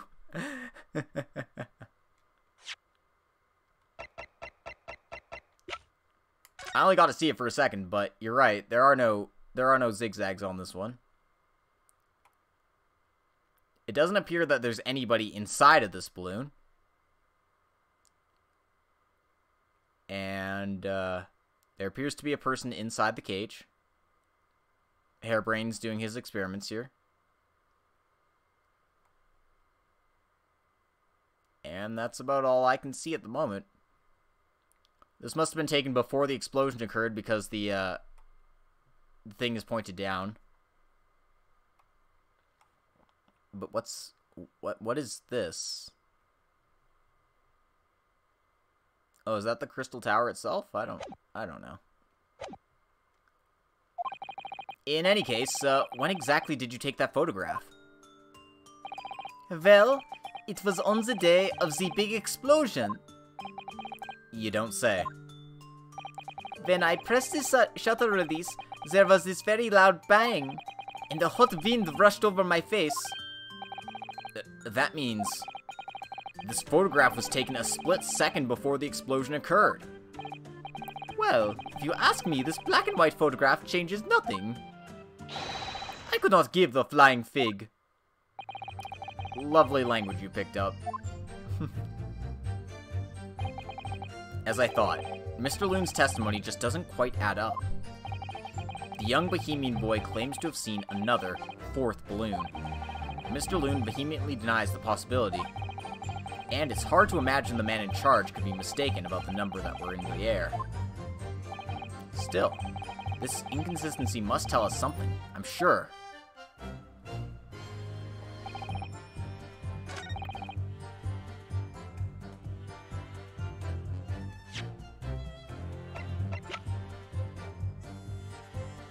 No, always save before presenting evidence. Just in case, you know, the line of logic you think you're on is not the line of logic the game wants you to be on just yet. Objection! Because there's no passengers in this balloon. Unfortunately, the photograph Master Gotts took can't tell us the color of the balloon. But it can tell us something else. Something crucially important. What? It shows that the pictured balloon wasn't carrying any passengers. My goodness, you're right! But surely all the balloons would have been carrying passengers. There'd be no sense in it otherwise. See, they are for pleasure, for seeing the view. My balloons only fly with passengers. Which tells us that the pictured balloon isn't one of them. So when the incident occurred that day, there was a fourth balloon in the skies above the experimentation stage. The mysterious green balloon. I know nothing. Niente. I can only tell you one thing. If this balloon was not carrying passengers, then it was not one of mine. Objection! I love how his balloon hat is, like, pulsing. There are illegal tradesmen everywhere you care to look. Clearly, one such entrepreneur decided to capitalize on the opportunity presented by the Great Exhibition, and managed to operate balloon flights on Mr. Loon's patch without him realizing. See, the competition trying to steal my profits. I did not notice because of the experimento that went wrong on the stage. This fourth balloon exploded at the very same moment Mr. Asmund was beamed from the stage below. Right, so them scraps that fell to the ground after left them scorch marks. They didn't come from the stage at all. It was the bits of the balloon raining down. Because no one was in it, it didn't get no attention. A mysterious fourth balloon carrying no passengers, silently floating over the experimentation stage. Objection! This photograph shows us nothing more. A stray balloon carrying no one and operated by some rogue traitor. Clearly it has nothing to do with the case. Its relevance does elude me, I must say. The court has seen sufficient evidence and heard ample testimony already. The prosecution calls for this trial to be concluded.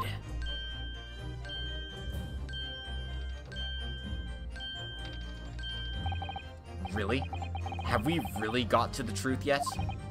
No, I can't let this opportunity slip away. The jurors' minds are made up, and not in our favor. What else can this photograph tell us? Is there nothing more we can learn from it? Oh wait, there's more.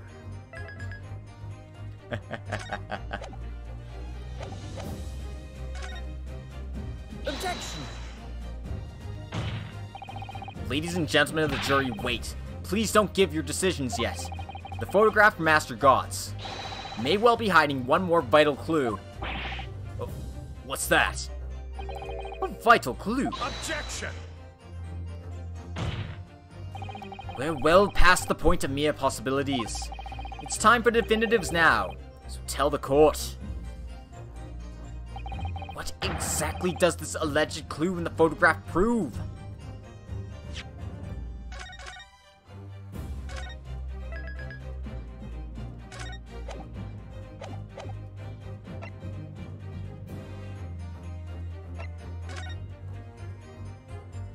I don't think the other two make any sense. We can reasonably assume that the pictured balloon was destroyed in the searing heat of the explosion. Yeah, that's right. Yeah, it's not my fault. Evidently. Because the birdcage from the kinesis machine materialized in the sky where it had been flying. And the balloon, being filled with flammable hydrogen, instantly and explosively ignited. Objection! No, that's not what happened. What? What? What? It would appear that this photograph requires closer examination.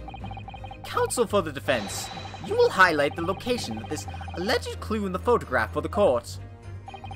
Of course, my lord. If you look closely, it's plain enough to see. And what's shown is linked to another piece of evidence we have, in a way that leads to an unbelievable conclusion. The clue that heavily suggests the real reason the balloon exploded is... I knew this patch of light would be relevant. Take that! I just didn't know what it was at first. The timing of this photograph can only be described as miraculous. If you look, you'll notice there's a bright white line that appears to point directly at the balloon. Yeah, I thought it was like a camera defect, like the first case. I was like, what is that doing there? What is that? And it's like, oh, what is that white line pointing to the balloon? What is it exactly? But now I think I know. It's a crossbow bolt. If you look, you'll notice there's a bright white line that appears to point directly to the balloon. Most likely a ray of light caught incidentally on the film. I'm afraid I can see nothing of the sort. If you look with a magnifying glass, my lord, it becomes clear what the nature of this bright line really is. Goodness, what is that? Undeniably some flash of light, yes. Oh golly, do you think it might be lightning? But it couldn't have been a finer day. I believe we may be looking at fire. A bolt of fire heads straight for the balloon, like an arrow. Indeed. Even to my aging eyes, it would appear to be a flame of some sort.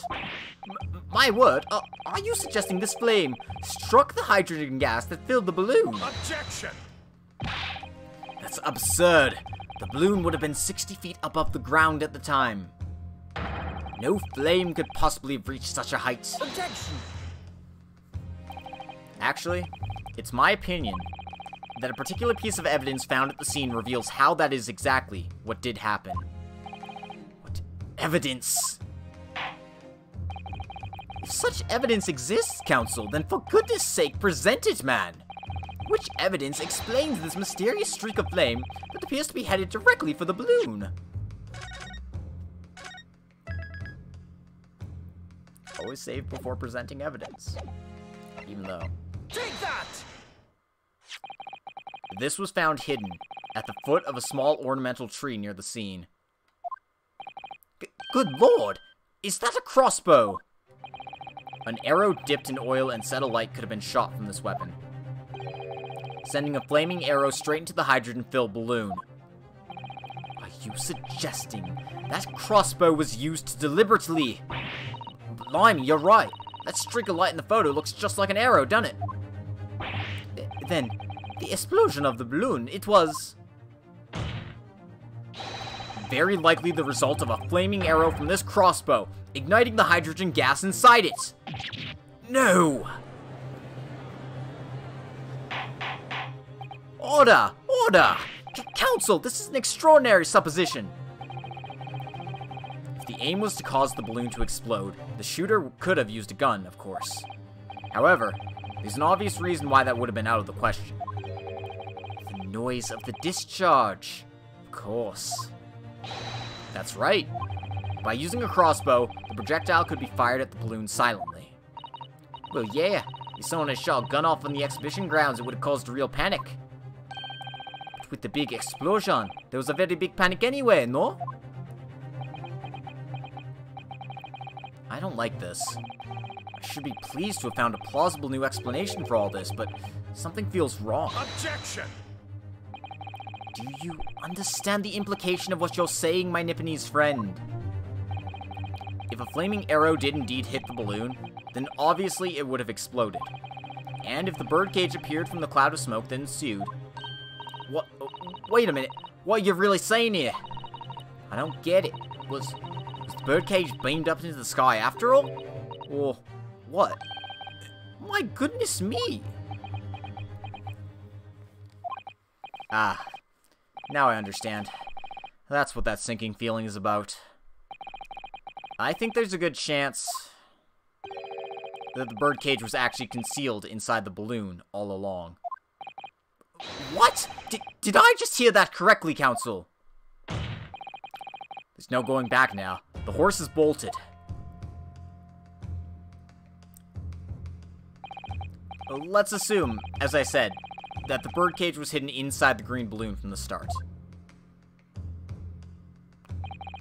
On stage, when the experiment was started, the birdcage in the instantaneous kinesis machine disappeared in a cloud of smoke. At that moment, the flaming arrow was fired from the ground,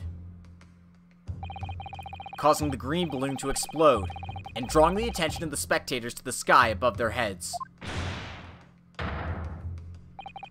From amid the smoke, the hidden birdcage then appeared, to fall down and crash into the crystal tower. I think you'll all agree it's entirely plausible that what I've just described is the real truth behind the miraculous experiment carried out that day. Good grief! Objection! This is ludicrous. What you've described is no science experiment. It's child's play. A contemptible display of stage magic. Both Mr. Sholmes and Iris said that the experiment was a scientific impossibility. In which case, this is the only way to explain what happened that day. And in any case, the victim's body was found inside the birdcage in the crystal tower. If the instantaneous kinesis didn't take place, how do you explain that? If I may put in a word, as a man of magic myself, such apparent discrepancies can easily be explained by some simple deception. Juror number 3? Maybe not Sholmes' word, but Iris' word seems pretty sound. All that would be needed is a doppelganger, someone who looked very similar to the victim, Mr. Asman, and having this other man appear on stage to front the show as a body double. Yes, of course. So in fact, Mr. Asman must have been inside the birdcage that was concealed inside the balloon right from the start. Objection! That balloon would have been filled with hydrogen. Anything hidden inside of it would have been scattered to the four winds when it exploded. No one would ever have embarked on such a risky venture. Not necessarily. The explosive force of the balloon gas would very much depend upon the mixture ratio. Juror number 4? Flying balloons are rarely filled with pure hydrogen, but a mixture of other gases, such as helium as well. Helium on its own doesn't explode, but by controlling the gas mixture ratio, the explosive force can be altered. Hey, magicians can reveal other magicians' secrets, they just can't reveal their own. The mixture ratio. Obviously, the victim's body would have suffered some burns. That would be unavoidable. Not to such an extent as to render this whole obscene charade impossible. So everything that happened can be explained, logically and scientifically. The explosion that engulfed the stage at the start of the experiment was no accident. It was all part of an elaborate deception, to make it appear that instantaneous kinesis had occurred. What? Goodness me! And if we accept that this is what happened, it means that the victim, Mr. Asman, was never present on the public experimentation stage to begin with. In short, he couldn't have been killed by the defendant, who was on stage in full view the entire time.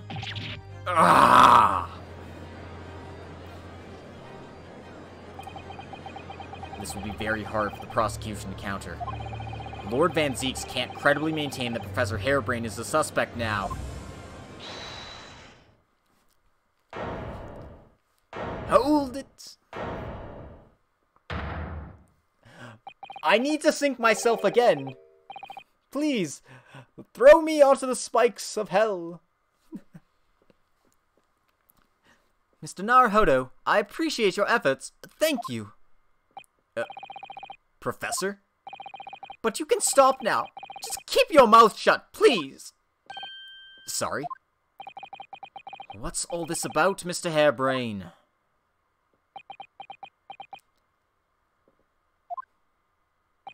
I, Albert Harebrain, hereby confess that it was me who stabbed Mr. Odie Asman. Albert, stop. Why are you doing this? Yes, it was me, with my faithful friend and partner, Andrew the Screwdriver. What? What are you doing?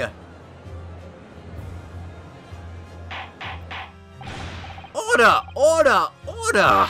Defendant, explain this sudden confession. Objection. Professor Harebrain, what are you talking about? It's what I've said all along. I must protect my hypothesis and my precious machine. You stand there and claim it was all a trick, all an elaborate prank, but where's your proof? No, you'd have to examine the machine if you wanted to prove it, but then it would all be over. My beautiful hypothesis would be laid bare. I mean, the indignity of it. It's clear that you drew the plans for the experiment, but you didn't actually build it.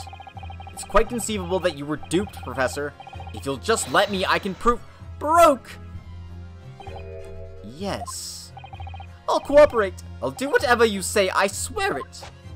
So please, ensure the Special Dispensation for Scientific Equipment Act is adhered to, and protect my creation.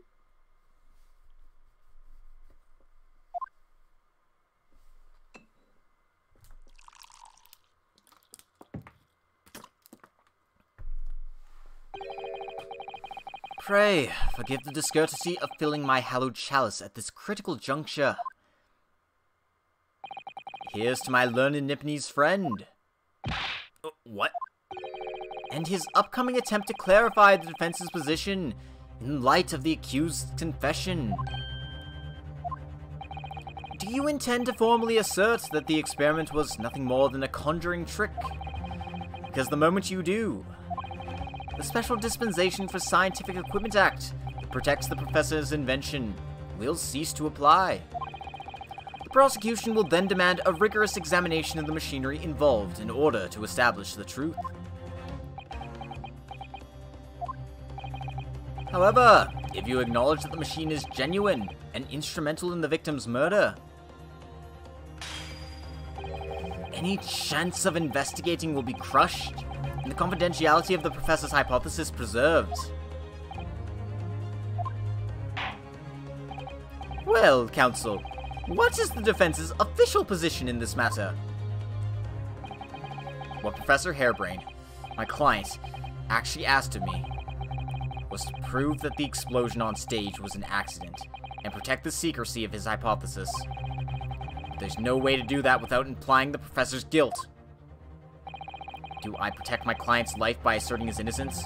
Or do I uphold my client's request, but see him condemned? Either way, I can't avoid betraying his trust. You've been silent long enough. Isn't talking your trade, my learned friend? Or has all knowledge of English escaped your confused Nipponese mind?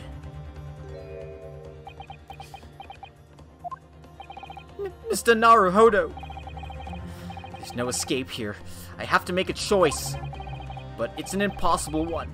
I have to give up on something. But what? The defense asserts that the defendant's instantaneous kinesis machine was in fact... Listen. We can't let an innocent man die for nothing.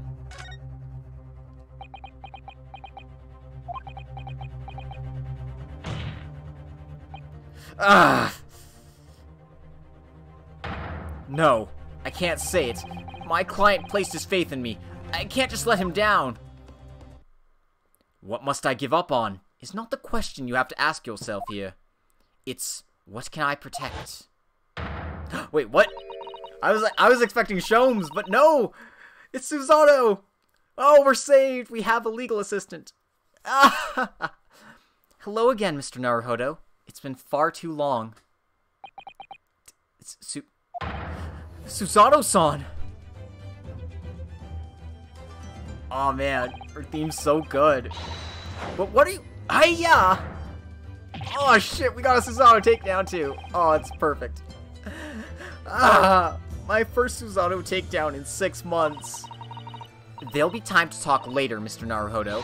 For now, we must concentrate on the task at hand. Which is working out not what I have to give up on, but what I can protect.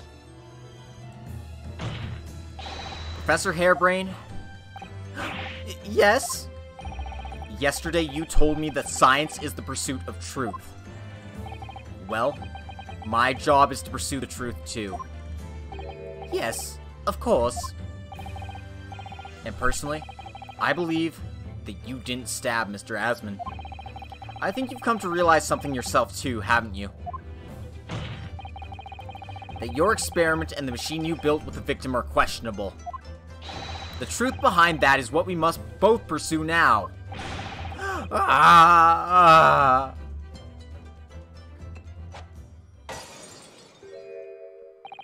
So, you finally opened your eyes.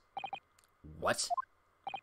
And as for you, Albert, you can't ignore this any longer. Having heard my learned friend's assertion, don't you have something to say? Baroque.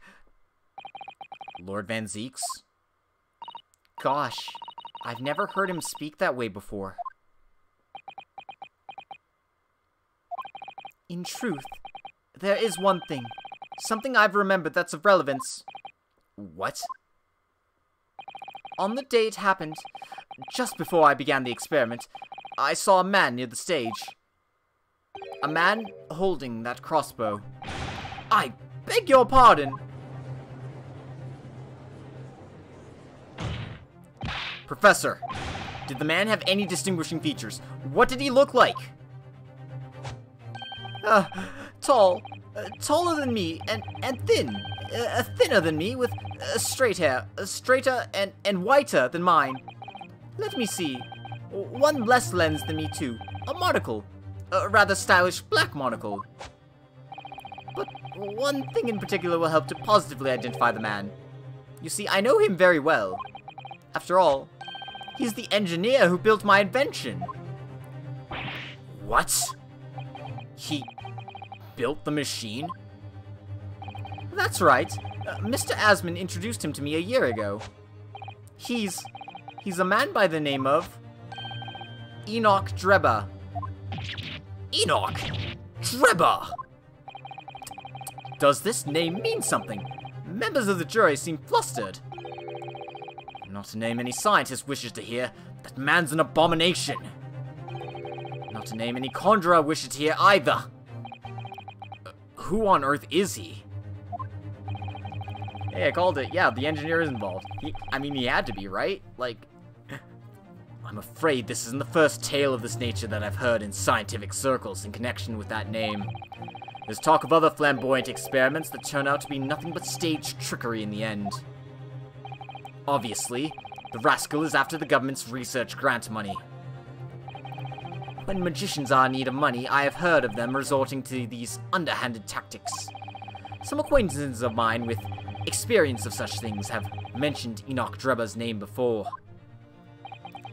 The man is both an engineer and a magician. Yes, we're dealing with an unparalleled confidence trickster here. That's Enoch Drebber for you. Fun fact, Enoch Drebber is also the victim of the very first Sherlock Holmes case. So, yeah, not a name I was expecting to hear either. So, it's true then. My invention, my great machine, it was just a grand illusion?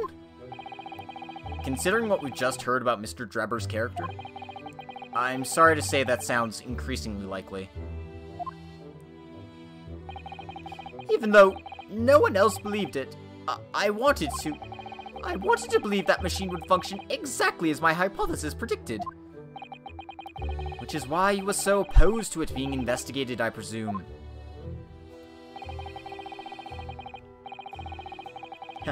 Yeah, there's lots of little nods to Sherlock Holmes that you will catch that are, like, related to other things. Like, Case 1-2, this case of the Speckled Band, was about the adder being the killer, but obviously the snake couldn't have actually have done it. So they're, like, correcting it in that point. I knew that if the machine was examined in detail, its construction would give away my hypothesis. Obviously, I didn't want that to happen, but at the same time, I knew that if it was found to be nothing more than a trick, than a work of deception, then everything I'd worked towards, all my research, all my dreams, my whole life would be over. Yeah, it's been a long time for me too, Crimson. I just remembered that fact in particular. I was terrified at the prospect. So you really had no idea then, did you? About the true nature of the machine that was built, and the true nature of Mr. Drebber. That's right, Inspector Lestrade is, like, the detective who was, you know, on Sherlock's side for, well, as much as a Scotland Yard detective could be. But now she's a pickpocketing teenage girl. I never questioned anything. I didn't want to question it. It's entirely possible that Mr. Asman and Mr. Drebber were working together to use you as a means of fraudulently acquiring the research grant money.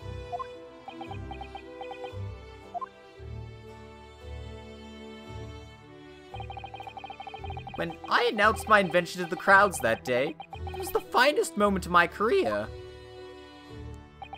I pulled all the levers and turned all the dials in exactly the way Drebber had described. When the smoke suddenly started billowing out, I panicked. I didn't know what was happening.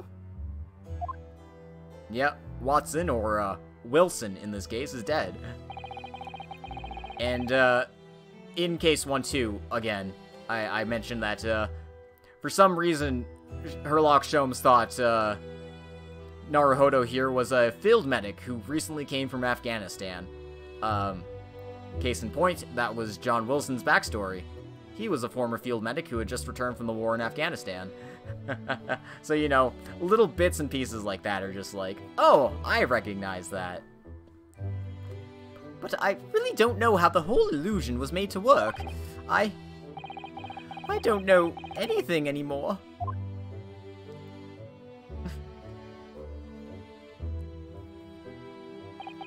Let me confirm one final point with you, Professor. Do you now consent to the prosecution submitting the necessary paperwork to release your invention from the protection afforded by the Special Dispensation for Scientific Equipment Act? Yes, please, go ahead. I'm very sorry.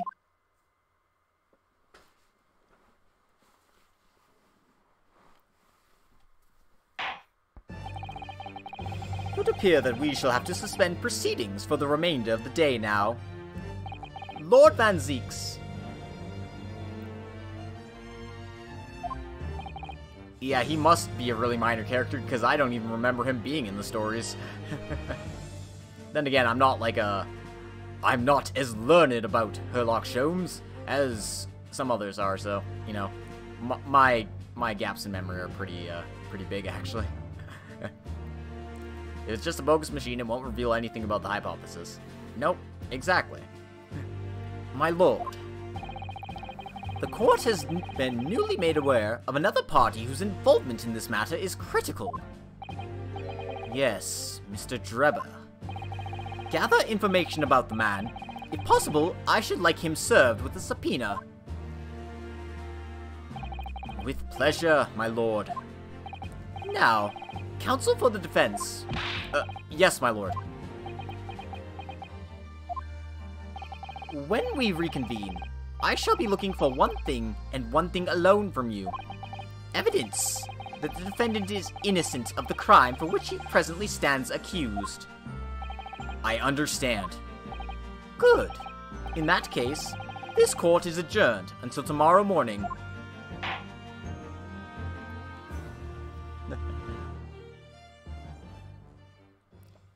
Well, this was only the first day of trial, so... hopefully it's not a 3-day trial. We're only on case 2-3. We gotta save that for the final case. The Old Bailey Defendant's Antechamber, 1:36 p.m.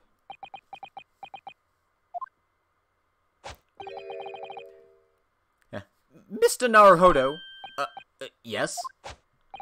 I'm so sorry. I was wrong. You were right. I tricked you. You trusted me. I dragged you into my mess. Oh, how did it ever come to this? I'm so sorry. Did you really have no idea, Professor? About what Mr. Drebber was really up to, I mean. About what he was really constructing. Naturally. That machine was the embodiment of my hypothesis. Of all my hopes and dreams. I had complete faith in it. Alright. In that case, I won't say any more. Now, sadly, the murder accusation against you still stands. So, we must do as much investigation as we can before the trial resumes tomorrow. Well, thank you for doing so much for me.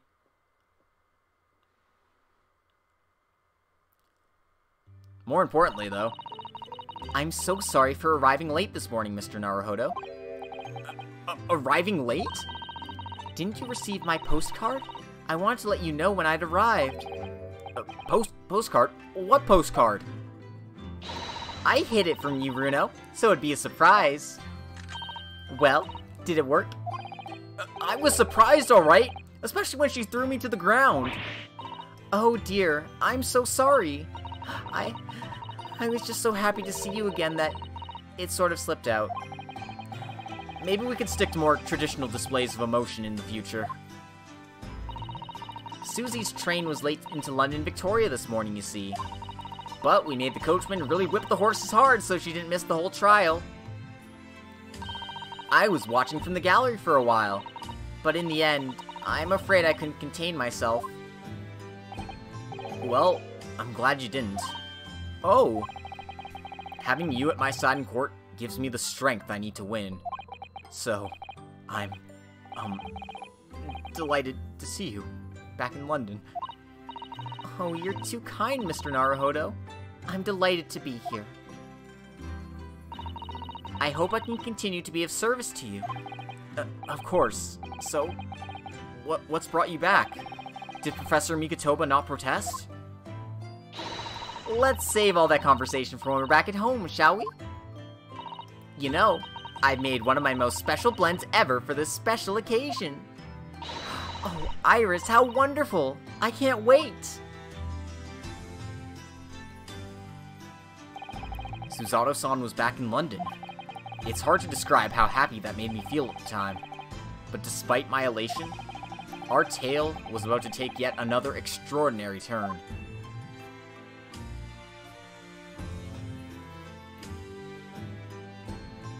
To be continued. Reunited and feels so good. Yep. Alright, I think this is a good stopping point for today's episode. So, thank you all for coming. I hope you enjoyed this episode of The Great Ace Attorney. And I hope you join me next time as we continue on with The Return of the Great Departed Soul. Which I still don't get the name of this title. Maybe it'll come clear in time, but who knows? Who knows for sure? Once again, my name is Logic Blade. I stream on Twitch and I port all my videos to YouTube, so you can check me out either here or there. If you want to help support the channel, feel free to like, comment, subscribe, follow me on Twitch, do all that fun stuff. And if you want to help support the channel even more, feel free to check out my Patreon or my Archive of Our Own page if you want to read some lovely fanfiction. But yeah, thank you all for coming. Lenny, Crimson, Tim Friend, everybody else, thank you so much, and I will see you next time for more Great Ace Attorney, whenever next time is. But until next time,